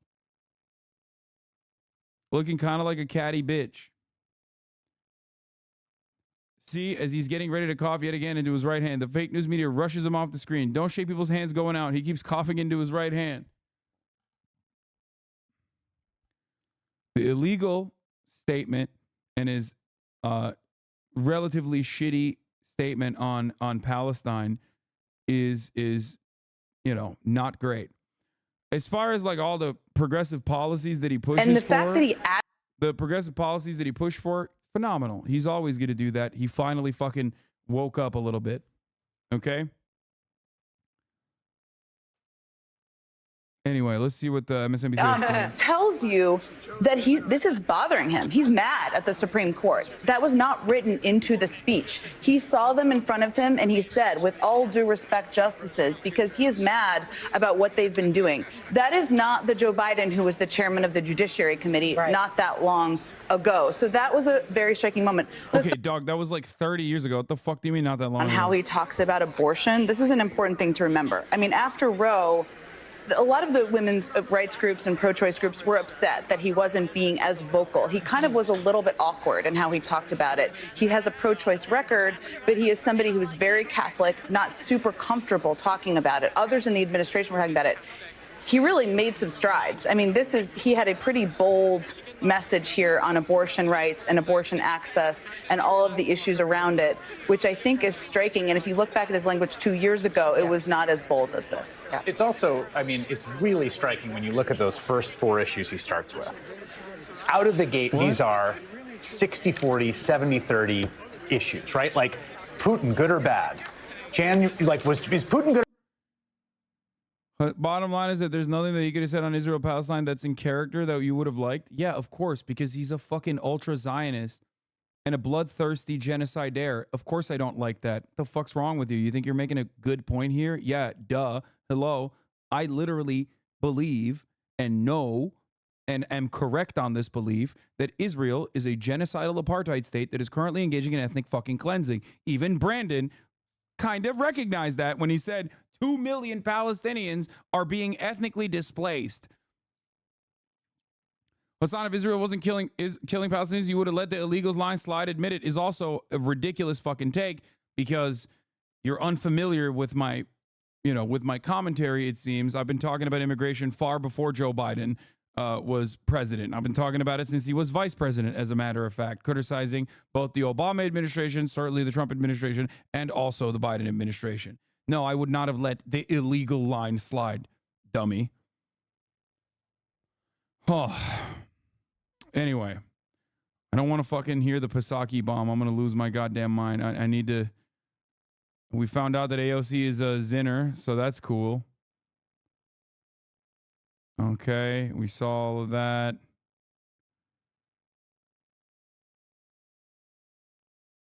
Cerveza Cristal. Okay, let's hear what else they're saying right now. We're all worried about the future of our nation. Okay, I don't care about this. GOP, like whoever does the presidential counter is always a fucking loser, okay? The presidential counter, not gonna lie, you've been a lot of shit slid, really showing your true colors. If this has got to be a top of the hour ad break debate. Oh, there it is. Yeah, I was right. Yes, I haven't been letting the top of the hour ad break debate slide. Don't worry. Okay? Don't worry. At the top of the hour, there's a 3-minute ad break. I ain't letting that shit slide. You don't need to either, as long as you subscribe for $5 or for free with a Twitch Prime by connecting your Amazon Prime account to your Twitch account. Yeah. Oh, Elent News. 100% correct. Where is it? I just saw your name in the chat. Another line that he fucking dropped in there that I think is gross is I hated the focus on militants under hospitals and daycare centers also. Fucking ridiculous, dude. Why are you running cover for Israel at the State of the Union? Why are you running cover why are you contextualizing Israel's genocidal actions at the State of the Union address? Are you out of your fucking mind? Are you out of your goddamn mind? It's ridiculous. It's completely ridiculous. It's morally reprehensible, but it's also completely fucking insane, chat. Come on. You're the American president. You're literally building this conversation up to talk about the ethnic displacement and the disastrous circumstances that Israel has created in Gaza. You really need to fucking contextualize some of that disaster? That's fucking bullshit. You're doing it to run cover. You're doing it because you look unserious.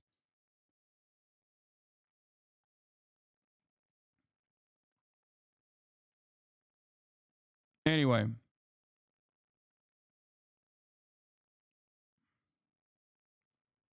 I did not like that. I didn't like that at all. Anyway.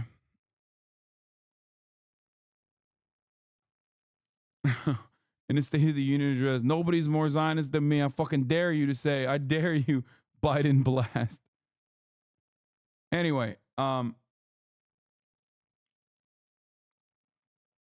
yeah, really, really right-wing takes on Israel and really right-wing takes on Gaza,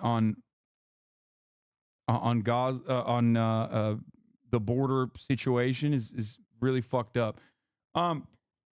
Anyway, but will he actually implement those progressive policies? No, dude, but at least he's fucking lying. Here, let's watch this loser. Inherited the most secure border of all time. But minutes after taking office, they always let the loser do this, by the way, like including Bernie Sanders. Halted construction of the border wall. The counter is always done by some fucking no-name loser nobody. Amnesty to millions. We know that President Biden didn't just create this border crisis. He invited it with 94 executive actions in his first 100 days. When I took office, I took a different approach. I traveled to the Del Rio sector of Texas.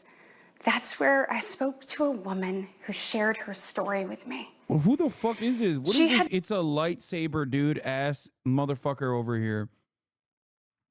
It's a lightsaber dude.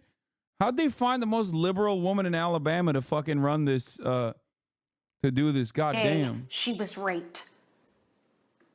The cartels put her on a mattress in a shoebox of a room, and they sent men through that door over and over again.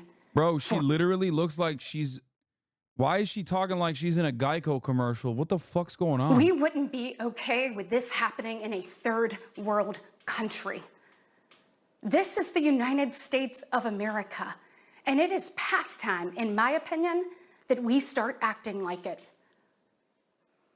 President Biden's border policies are a disgrace.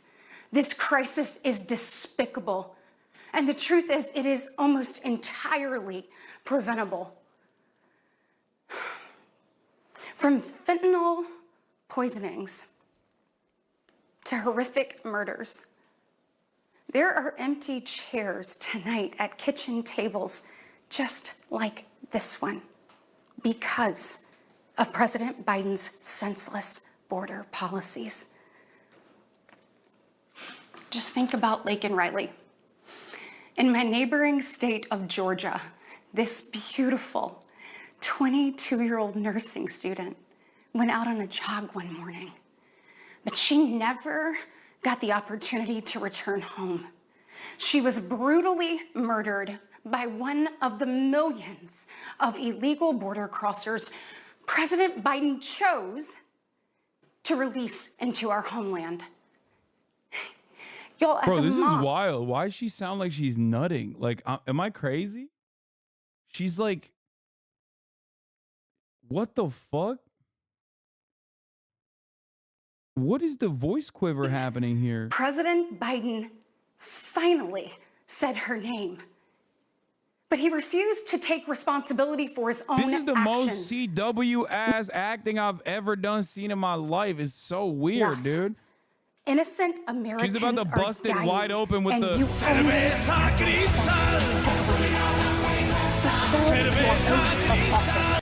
reverse your policies, end this crisis, and stop the suffering. God damn, dude.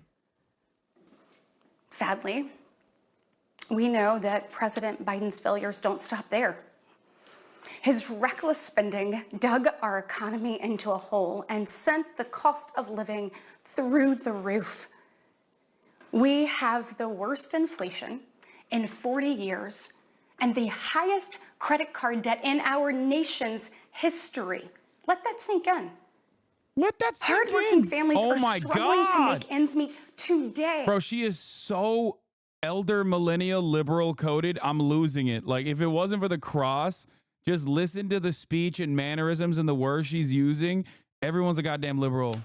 Everyone's The a liberal. American people are scraping by, while President Biden proudly proclaims that Bidenomics is working.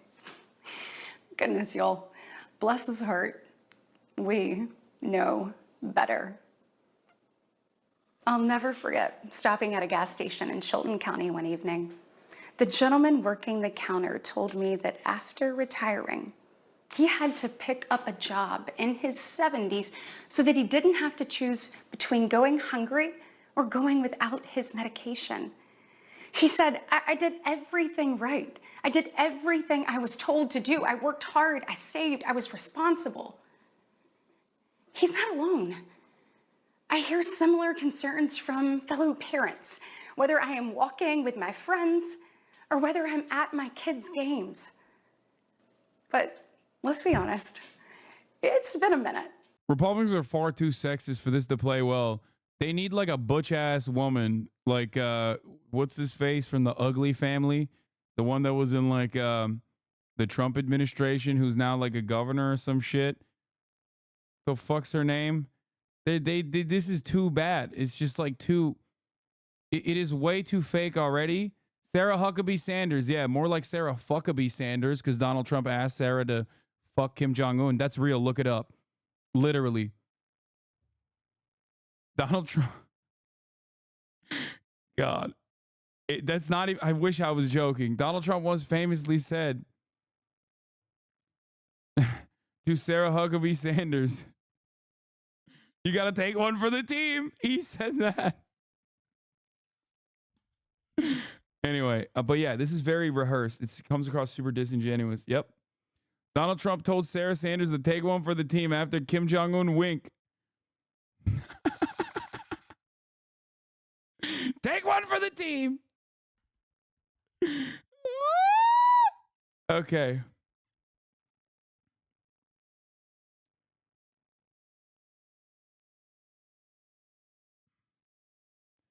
This Katie Britt speech is so weird. Yeah.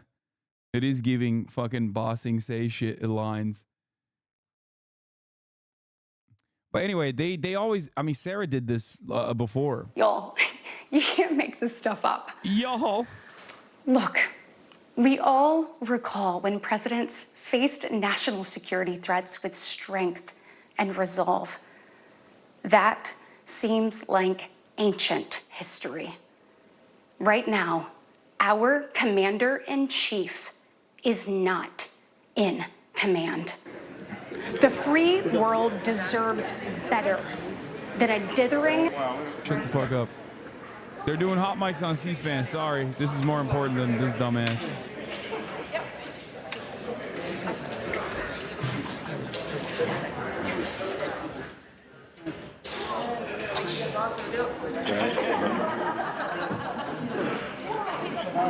By the way, this is a classic Biden. For those of you who are unfamiliar, this is a classic Biden. He always stays until he's shook every last hand in the room.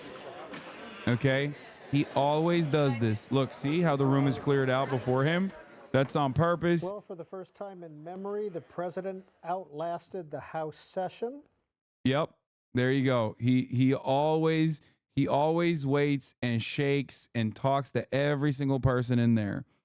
That is both symbolic in this situation to be like, look how much of a dynamo I am. But also it's something that Biden does always. Choice our children deserve. And I know the choice the Republican Party is fighting for. We are the party of hard-working parents and families. And we want to give you and your children the opportunities to thrive. And we want families to grow. It's why we strongly support continued nationwide access to in vitro fertilization. We want to help loving moms and dads bring precious life into this world. Wesley and I believe there is no greater blessing in life than our children. And that's why tonight, I want to make a direct appeal to the parents out there, and in particular, to my fellow moms, many of whom I know will be up, tossing and turning at 2 a.m., wondering how you're going to be in 3 places at once and then somehow still get dinner on the table. First of all, we see you, we hear you, and we stand with you. I know you're frustrated. I know you're probably disgusted by most of what you see going on in Washington, and I'll be really honest with you, you're not wrong for feeling that way. Look, I get it. Biden on a hot mic. Wait, what? Biden was about to dish about Bibi on the floor, but an aide stepped in and reminded him he had a hot mic. This was right after he was encouraged to keep pushing on the humanitarian stuff. Oh. I genuinely don't understand why she's doing this. Why is she like this? The fuck's wrong with her? Anyway, very strange stuff overall coming from the Republican Party. Very dark energies. Very, very dark vibes and very dark energies. We are steeped in the blood of patriots who overthrew the most powerful empire in the world. We walk in the footsteps of pioneers who She's also talking with that fucking smile. She's smile talking. We now carry forward the same flame of freedom as the liberators of an oppressed Europe. We continue to draw courage from those who bent the moral arc of the universe. And when we gaze upon the heavens, never forget that our DNA contains the same ingenuity that put man on the moon. America has been tested before, and every single time we've emerged unbowed and unbroken. Our history has been written with the grit of men and women who got knocked down. But we know their stories. I'm turning on the Geiger counter, the Hitlerian Geiger counter. We are here because they stood back up. So now it's our turn. Our moment to stand up and prove ourselves oh my God, it's going up. Worthy of protecting the American dream. Together, we can reawaken the heroic spirit of a great nation. Because America, we don't just have a rendezvous with destiny. We take destiny's hand and we lead it. Our future starts around kitchen tables, just like the Hitler particle is breaking. With moms and dads. It broke. It broke the machine. Like you. It broke the machine. And you are why I believe with every fiber of my being that despite the current state of our union, our best days are still ahead. May God bless you, and may God continue to bless these United States of America. That was Alabama Senator Katie Britt delivering the Republican response to President Biden's State of the Union address while he was still in the chamber. Senator Britt criticized him, saying that she and many others are worried about the future of America. She especially blasted his handling of the border and painted this moment as a crossroads for America. I'm talking about the split screen. There's a reason, of course, that she's considered one of the rising stars in the Senate and in Alabama politics. Alabama, obviously, at the center of this IVF controversy after that Alabama Supreme Court ruling that threw into question whether or not people could have IVF and shut down clinics in that state, something that the state legislature is trying to rectify. I want to turn to Hallie Jackson. When you talk about the split screen, she's 42 years old. Literally almost half of the president's age. She's sitting in a kitchen saying, I'm a mom, talking about kitchen table issues. This is what the Republicans are hoping to get across tonight. The big push, relatability from her, and trying to match President Biden's optimism there. You heard, in most part, an optimistic tone. She did, of course, turn on immigration and cast it as a dark moment for America, which is something that Republicans have been going after the president for months now. You heard the president in his speech try to flip the script, pointing to what Congress could do in order to make the border more secure, and has not so far. This is going to continue to be a theme into November. And it's really important, I think, to also talk about part of why she was chosen, because she represents the state of Alabama, Savannah, and that court ruling that you just mentioned, immediate backlash to that. IVF enjoys broad support from across the political spectrum. It is not a Republican issue. It is not a Democrat issue. And you heard her mention the need to push for continued access to IVF. Notable that when President Biden mentioned it at the Capitol tonight in his State of the Union speech, it's the first time that the words IVF have ever been said in a State of the Union. It's a real sign of the times, and it's a sign of the issues that Democrats are continuing to push forward. You really get a sense tonight that we've seen the vision of two Americas, really. You're talking about the same thing, but with just striking different visions of what this country looks like. Yeah, and that's the next 8 months of our lives, because this is, as we've been talking about, the beginning of the general election here, with Donald Trump as a presumptive Republican nominee, President Biden looking to win back the White House here, and two very different takes on what the next 4 years could look like. All right, Hallie Jackson, thank you so much to our entire team watching the State of the Union tonight. All right, let's hear what they have to say. A very fiery Biden speech and forceful delivery that he had, where he addressed issues like the border and crime, which she mentioned there. I think that's going to be the big question of whether Republicans feel that she met the moment. I'll tell you, I talked to multiple Republicans on the Hill today who are looking forward to this. And obviously, also, I should note, it's always a thankless task to deliver. It is indeed a thankless task, and also very difficult to give a speech basically by yourself in your kitchen. Much easier for politicians to do it in a room where they can play off the crowd. Anderson? Jake, thanks very much. Here with the panel in New York. Alyssa, what do you think? So listen, Katie Britt, a rising star, no doubt among Republicans. I think it was a smart choice. She's somebody who's an incredibly impressive person. She ran a smart race in Alabama, but I've got to say, the staging of this was bizarre to me. Women can be both wives and mothers and also stateswomen. So to put her in a kitchen, not in... Yeah, that's deliberate. Or in the Senate chamber where she was elected after running a hard-fought race, I think fell very flat and was confusing to some women watching it. I think that was a missed opportunity. I think her focus on the border, on the economy... Oh, you don't like that bill, huh? That conservatives got together and said it was a good bill? I'll be darned. That's amazing. That bipartisan bill would hire 1,500 more Yeah, I forgot. They're going to talk about how bipartisan the bill is. more immigration judges help tackle the backload of 2 million cases. 4,300 more asylum. I think the guy that got escorted out was talking about fucking the 13 Marines in Afghanistan.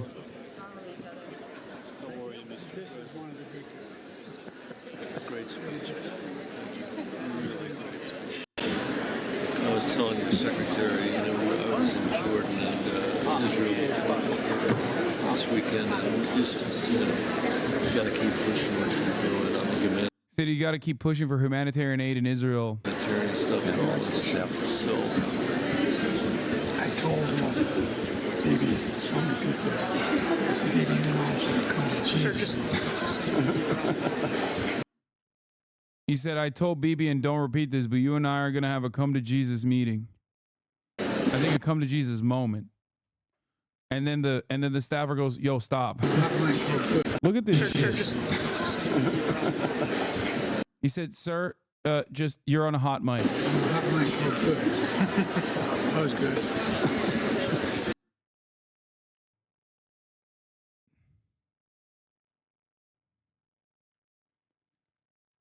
All right, let's hear what they have to say. Conservatives asked for. One of the Democrats who was Give me some good, a prime Joanne. Come on, negotiator Joanne. Read in the morning. Democrat Come of on. Connecticut. He's a member of the Foreign Relations Committee, and he joins us now. No, Senator not Murphy, this we piece know you of were there. shit. No! Responding to President Biden's speech tonight. What's your reaction to how things went? No, the president laid it out there on the question of the border. The fact of the matter is we did come to a bipartisan agreement negotiated by a very conservative Republican senator, James Lankford, that would have been the toughest set of measures on the border in generations. And the secret is out. Republicans voted against it because Donald Trump told them to. Why? Because Donald Trump wants chaos at the border. So I like Katie Britt a lot, but you didn't hear her say in her speech one thing about what Republicans are for, because many of the ideas that Republicans actually think would work, like putting more Border Patrol officers on the border, like giving the president the power to shut down the border. Dude, when I hate this party. I hate this party. Fuck this party. Fuck this party. Fuck this party. Fuck the Democratic Party. Seriously, fuck you, dude. I knew as soon as this fucking piece of shit, was on camera, I knew it was going to be like, yeah, we want to kill Mexicans ourselves. Why won't the Republicans let us kill the Mexicans? His biggest applause lines of the night. He said, look, folks, we have a simple choice. We can fight about fixing the border, or we can fix it. I am ready to fix it. Send me the border bill now. Senator, there was one other moment when the president was talking about this issue and this bill that you worked on, where he was addressing Republican criticism, not just around this issue, but Republicans criticizing, yelling out, sort of heckling in the room. I want to get your response to this moment. The Border Patrol Union has endorsed this bill. The Federal Chamber of Commerce is, yeah. You're saying low. Look at the facts. I know you know how to read.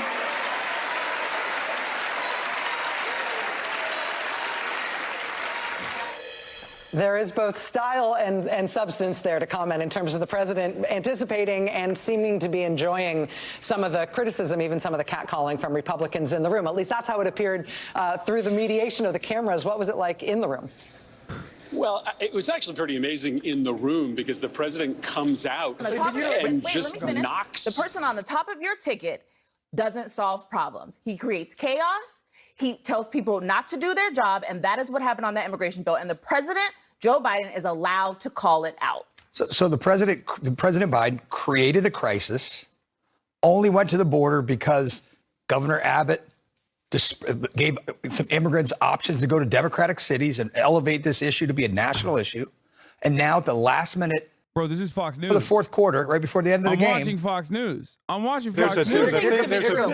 a bill on the table. You can't There's a bill on the table. It's crazy that the left opinion on this panel is literally advocating for a fucking more strict border control bill that has $22 billion for border security. There is a problem there, and there's been a problem there for a while. It has gotten worse. Everybody's got a number that's too many. They're having a no, I hate immigrants more off right now on the fucking panel. Answer, and I'm glad that Biden called you out on it. Let's go back to Jake in D.C. Jake? Kristen, we are joined now by a very special guest who was in the House chamber for tonight's State of the Union address.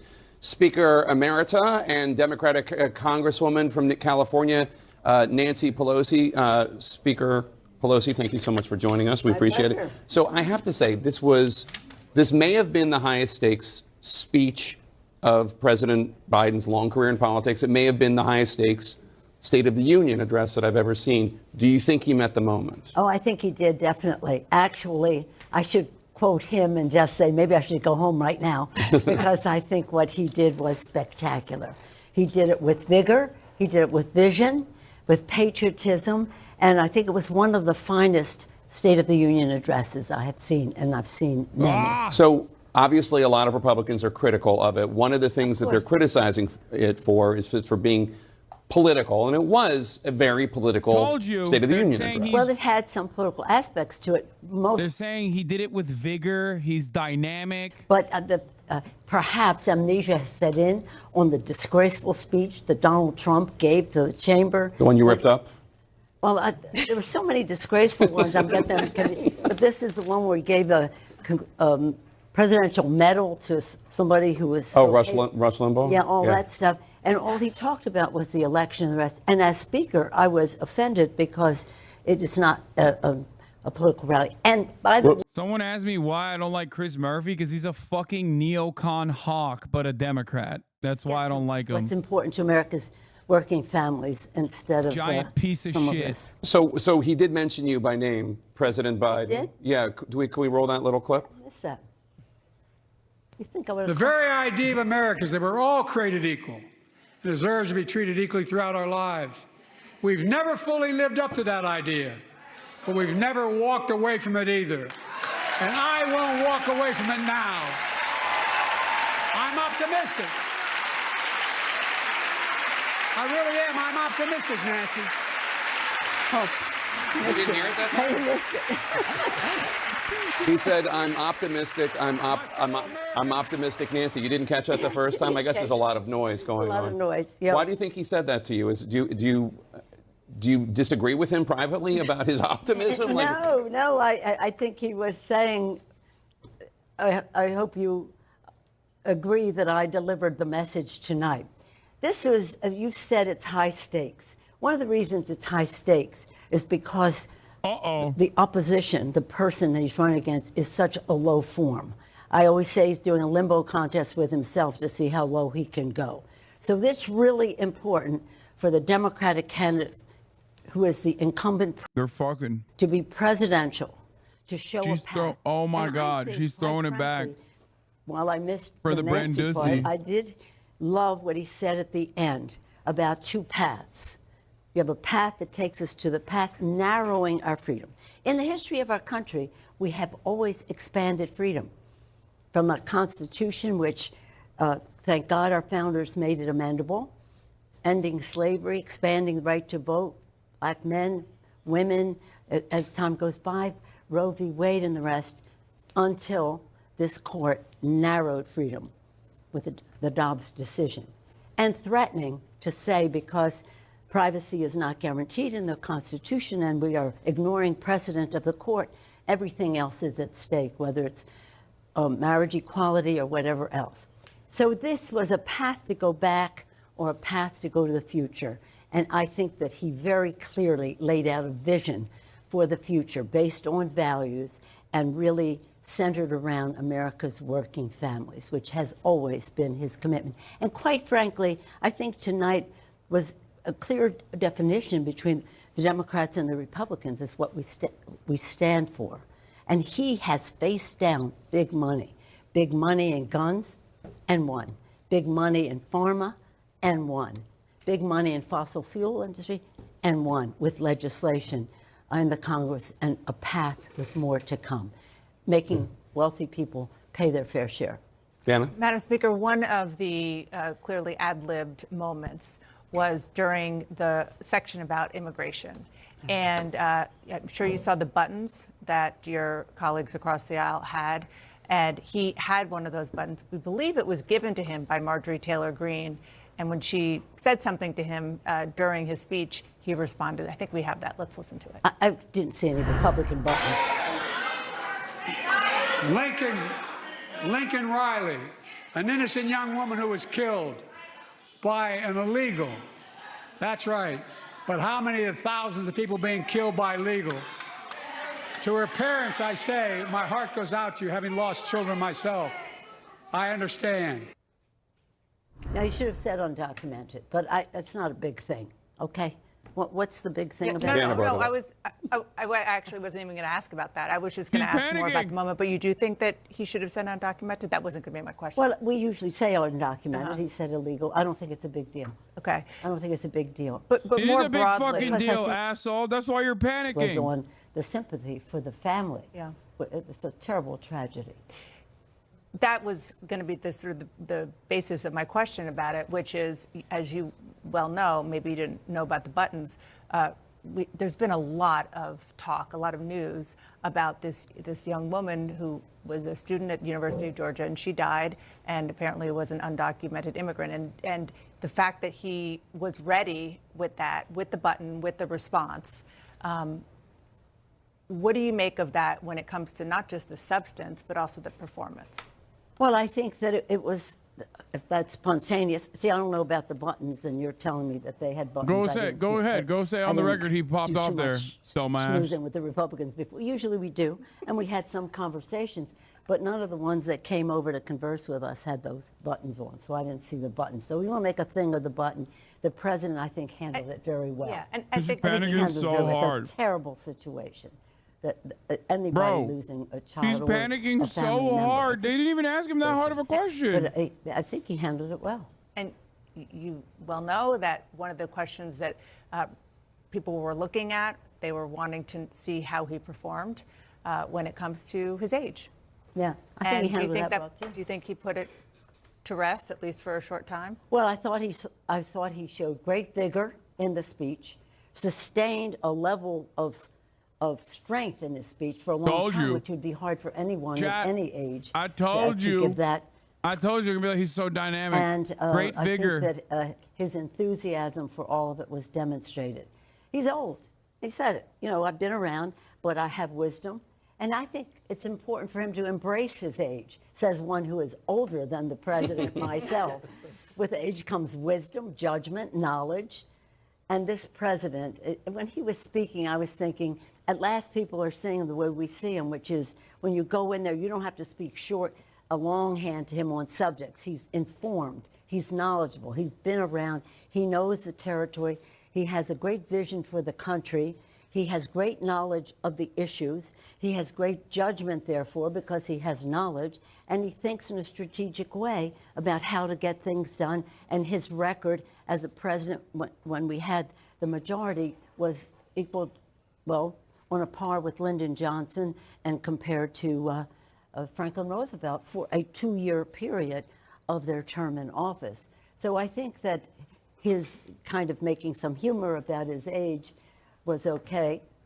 I thought he was great. What are you going to do? You can't make yourself younger, but you have to show what you bring to the table at whatever your age is. And I think that it was important for him to embrace it. Madam Speaker, you can't erase it. Madam Speaker, thank you so much for being here. We really It's my appreciate it. pleasure. Thank you for your insights. Aaron? Well, I just want to say, What? one of the best it's so interesting. speeches ever. One of the best speeches ever. Okay, Aaron, to you. Jake, it's interesting hearing the former speaker there talk about how this would have been a hard speech for anyone to deliver. And I'm going to admit, right when he started, they send you the full speech. So print it out. See, because of the low expectations set, they're like, he's doing gangbusters. He did phenomenal. Bro, they asked her the lightest, the gentlest question about him using the word illegals. And she's like, the button. Hyper focus on the fucking button. I didn't see the button. Where's the button? What happened with the button? It's like, no, dumbass. They're asking about the usage of the term illegal. Really, it was about demonstrating to Americans that from the moment he walks in that room, that he's got the energy to stay through to the end. And, by the end, he's still schmoozing afterwards. That's very important because that's what people wanted to see. And exclamation points. He also puts tick marks next to the words where he needs to take. Told you. Doing this ever since he started giving speeches 50 years ago. And did you hear that now that you knew that? It's part of his practice. It's part of the reason, as Kate knows better than I do, it's part of the reason why he starts early and needs to rehearse because he knows he's got this stutter never goes away. It's been a part of his life forever. Yep. And he mastered it at an early age, but it comes back. And so when you hear him trip up in a speech like that, this is something that he's dealt with for, all of his life. And even in it, with all the clear, the short sentences and the plethora of exclamation points to where he wanted to put emphasis, there was a lot of ad-libbing.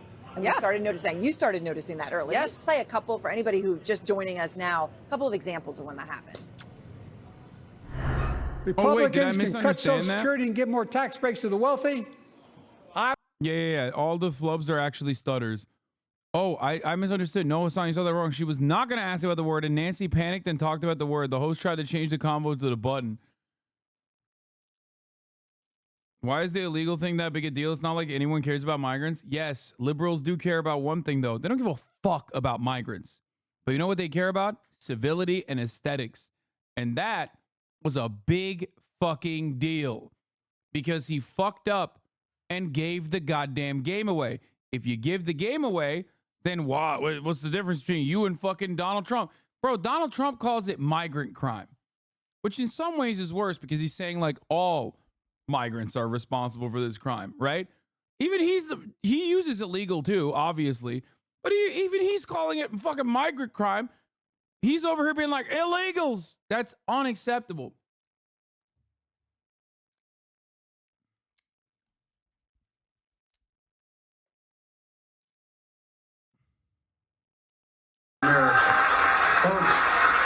So trade rules.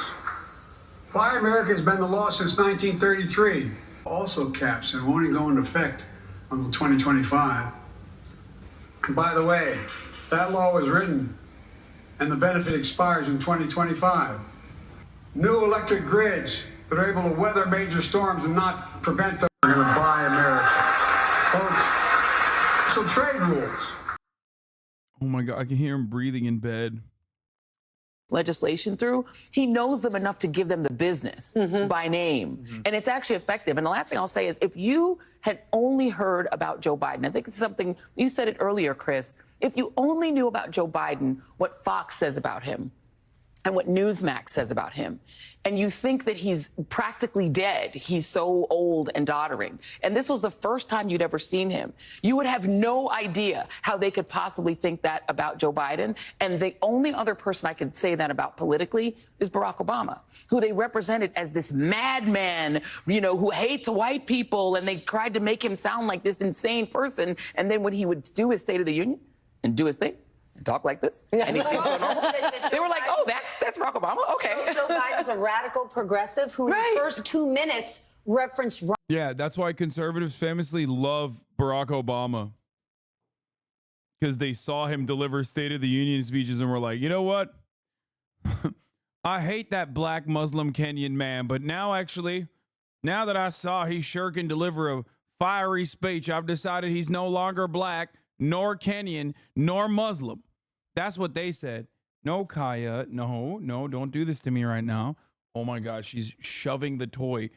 Oh, stop.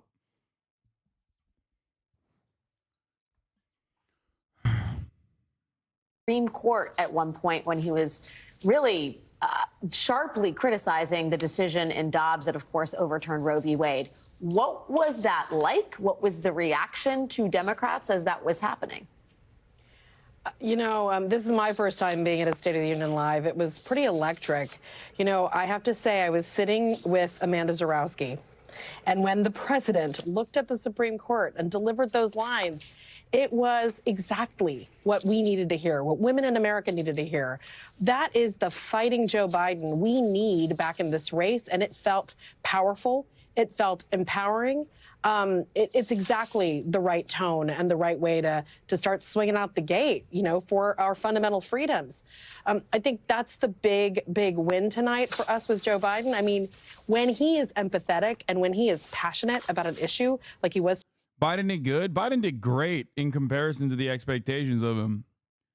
He also did horrible fucking Biden shit. But yeah, no, I think he performed at like an 8 out of 10. For America, it was an 8 out of 10. For me, obviously, I despise him for the constant push. The constant push to try and push a right-wing immigration bill. UK Administrator Regan as well. Jacked up Joe, not his normal self tonight. Oh, that's so funny. They're coping. See, that's how you know. Hey, listen, that's how you fucking know Biden did well. Okay? That's how you know. Because they immediately dropped the he's old, he's dying, and started crying about how mean he is. Which is great. Like, from the framework of like electoral politics, that's great. Have the Republicans cry about how mean he is. It's awesome. Maybe shows how far to the right our politics have shifted. or how hollow his progressive overtures were, that Biden launched his campaign citing Charlottesville and now holds up a gift from Marjorie Taylor Greene, a featured speaker at a white supremacist conference, while saying an illegal. Thank you. Thank you for being sane. There are people out there who are still sane. There are people in the media who are still actually sane. I am not insane. Other people see it too. Oh my God. Sometimes I feel like I'm losing my mind when I have liberals coming in and being like, no, them illegals need to go. And I'm like, bro, what are you saying? No, vote Joe Biden. Them illegals need to get killed.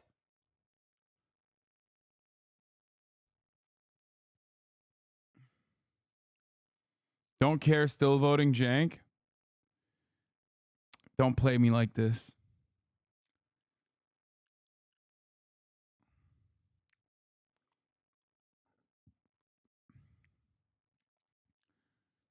Yep, I think most people see this shit, maybe can't articulate it, but it's obvious.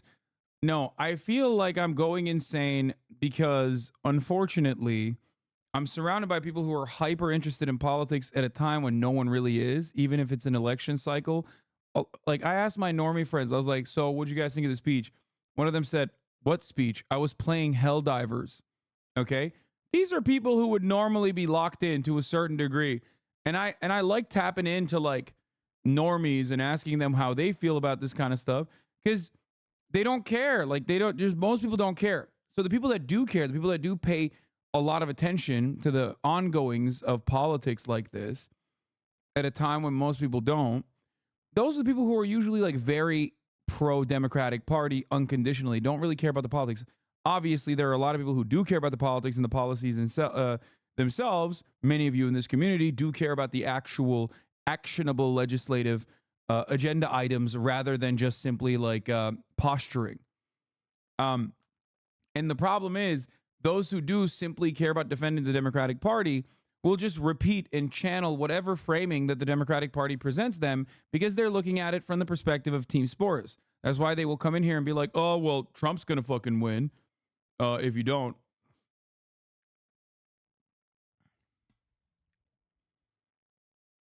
Trump's going to win if you don't vote for Biden and his like insane immigration bill and an insane immigration agenda. And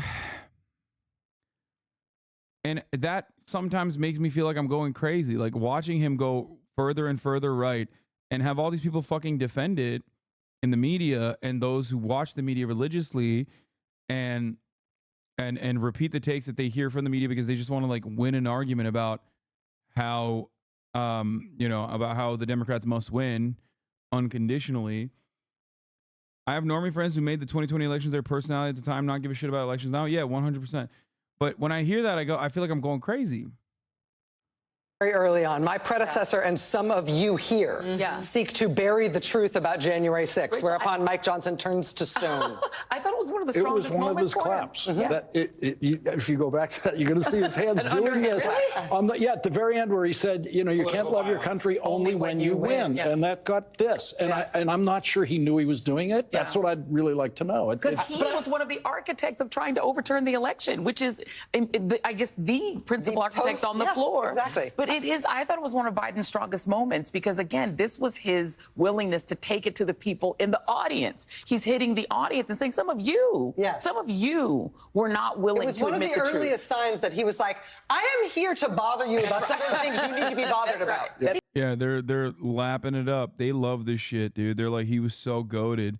He was so goated on the sauce. He had white boy swag. Viewers reacting to the speech. Yeah, Anderson, I should just remind everyone, this is a poll of speech watchers. So it's not a poll that is representative of the electorate overall, the way people are used to watching polls. In fact, in this sample of speech watchers, which is normal, it's a little more democratic than the public is at large, because we find this when a Democrat is president, more Democrats tend to overrepresent and tune into the speech. Same thing happens on the Republican side when a Republican is president.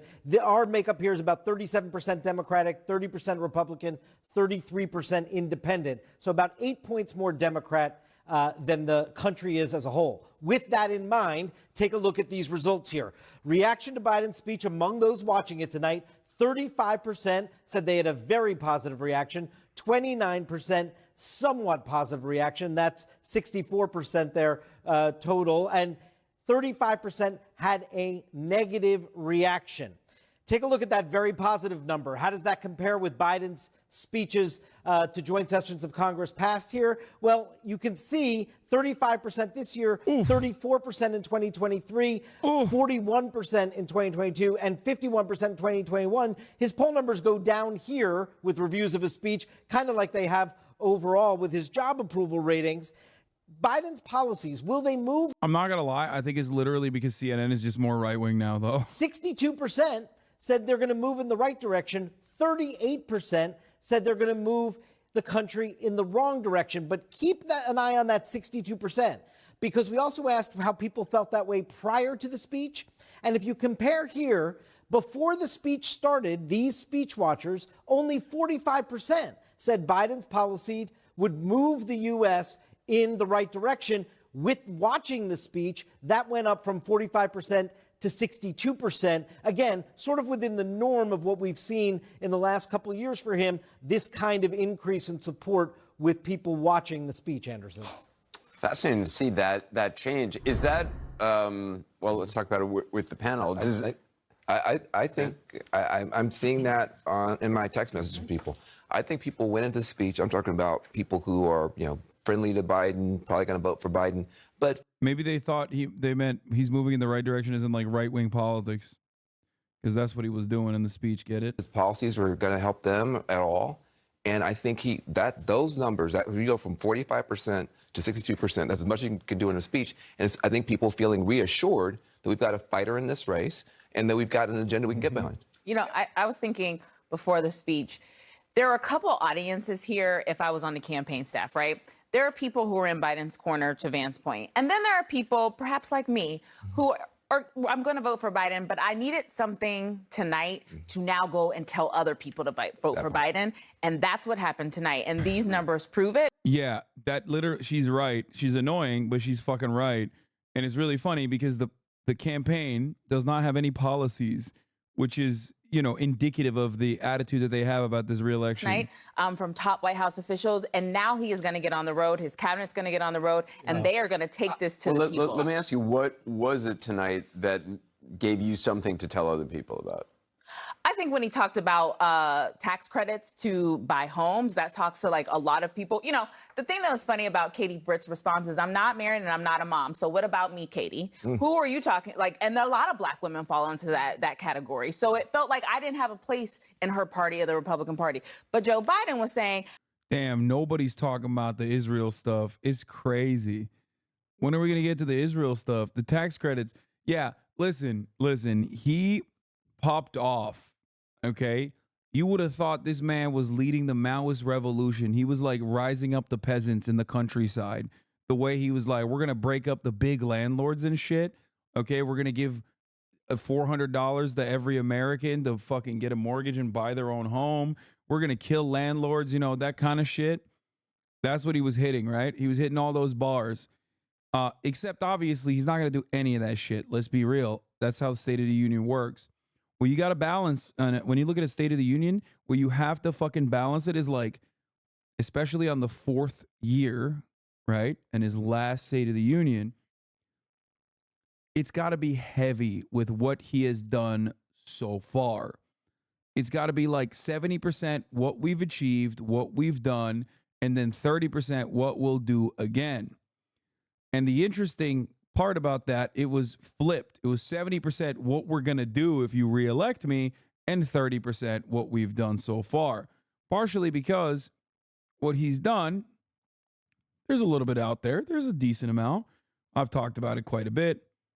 But obviously what he will do in the next election, this was a campaign speech, what he will do in the next time, in his second term, great, he's not going to do any of that shit. Why would I believe you when you said in the first 100 days you were literally going to deliver a pathway to citizenship? And now, 4 years later, you're begging Congress to pass a fucking right-wing immigration bill that has $22 billion in increased funding for border security, to hire more Border Patrol agents, to hire better weapons, and build the fucking wall. You're begging to build the wall. That's something that a lot of people are forgetting here. very important. That comprehensive right-wing immigration policy straight up has provisions in it, a funding mechanism to build Trump's border wall. Okay? Unimaginable, unconscionable. Like trying to run to the right of the Republican Party on immigration is really fucking stupid. Soft constituency, one to the. You will, of course, not hear that on your daddy's news agency, okay? The news networks that your mom and dad watch are not going to talk about that. That's why you're watching it over here, watching me fucking lose my mind over it. But just remember, when people approach you with this kind of stuff and go, I don't really understand, like, why won't the Republicans pass it? Isn't it hypocritical? Yeah, it's hypocritical. We know they're hypocrites, dog. What the fuck are you talking about? But guess who? You know who else is a hypocrite? The fucking Democratic Party for running against Trump's border wall and then trying to fund it 4 years later. Anyway, but here, we can laugh about hogs losing their fucking minds over Brandon's speech. And this is yet another instance where it's very clearly a solid speech and it was good for Brandon because this is how they're talking about it. I felt the president that was screaming, yelling. Like he's crying. He's crying. They're such cowards. It reminds me of that one speech that he gave in Philadelphia in front of the red banners where he looked like a red alert cutscene. Do you remember that one? When every conservative was like, he just declared war on half the country. What is going on? He called us all white supremacist racists, which we are, but also it's not cool when he says it. You know what I mean? Yeah. That is good. That means he's doing well, as I hate to admit, because I fucking despise Joseph Robinette Brandon. But that is a W. There's a W for... That is a W for the Brandon camp. Kind of ranting, a speech that was completely partisan, maybe for reasons that Joe, I guess maybe just known to himself, but I thought it was beyond bizarre at times and frankly a little frightening because it's so different than the everyday Joe that we see and hear from. What was your reaction to such a dramatic... Yeah, he thinks he's on drugs, which he is, obviously, duh. Pretty funny that's the cope that they're going with. Oh, he's on drugs.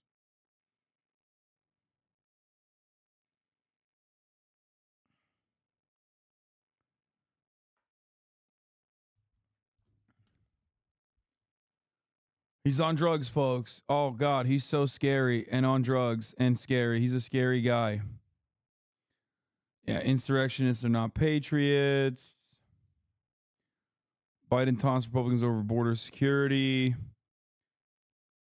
Is he why we have an Adderall shortage? I think so. Seems like it. And Donald Trump didn't do anything, really, in my opinion, but definitely couldn't do it all. Neither does Joe Biden. And that's not how our government works. We have a House, we have a Senate, we have governors. He said in the speech, oh, you want my money that I got you in the infrastructure bill? Republican states didn't vote for it, but then they take it. That's the stuff that I think will resonate with voters. We're going to get another read on the public's response to President Biden's speech. Stay with us for more results from our exclusive flash poll. Breaking We're the also drugs, getting reaction Brandon, we're from on members of review from Congress this angle. and from voters in the battleground state of Michigan. That's all ahead. Stay with us. Coupled with saying vindictive things like, we hope that these people are wiped off the face of the earth, or we're going to go down, march to the border with our guns and defend the border, then you have to start to think about anger has taken a very big place in terms of a talking point for some of our politicians and some of the people who follow them. Anthea, thank you so much for being with us tonight. We appreciate it. You're welcome. You know, that point on anger, it's interesting because I feel like, I think Professor Butler is wise on these matters. But I think that issue of anger, the president is playing with that a little bit tonight, right? Because, let me play. Oh, my God, shut the fuck up. What is this? 15,000 Palestinians have been killed in Israeli airstrikes, 3/4 of whom are women and children. And it's horrible, but you don't see Israeli soldiers raping. Well, Dana, I Palestinian think women. we're not 15. That's crazy. Demon. Straight fucking insane. Absolute monster.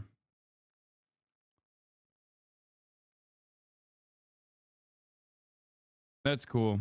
At least they're not raping them. Oh, okay, got it. That's what we're doing, huh? That's the argument. First of all, there is a shit ton of sexual assault happening in detention, so that's also He's trying to incorrect. show there's a way to use emotion, even anger. Yeah, Dana to be Bash, more fired like up, Dana Fash. constructive and not destructive. But I think that's his effort to kind of read the room in terms of how much so many other people in politics are playing with anger. But to read America, because there are people that are frustrated and angry. You just heard it right there from Anthea. There's people that aren't that happy about their lives. And so a move like that, he's not coming from an elite place in Washington saying, you don't really have problems, look at the data. Yeah, right. He's saying, it's okay, you don't feel great. There's lots of things not to feel great about. It's also, I mean, he spent so many months or years of his presidency, including when I was there, being constrained, right? You know, he went from running against Trump to really trying to be a uniter. That's still part of who he is. And remember, there was a story a couple of weeks or months ago about how he privately talked about Trump, like using all sorts of curse words and things. You sort of saw a hint of that tonight. Oh my God. Oh, it's a Pisaki bomb, baby. Yeah, the worst part about the State of the Union being good is that liberals will be fucking unbearable and will make a mountain out of a molehill.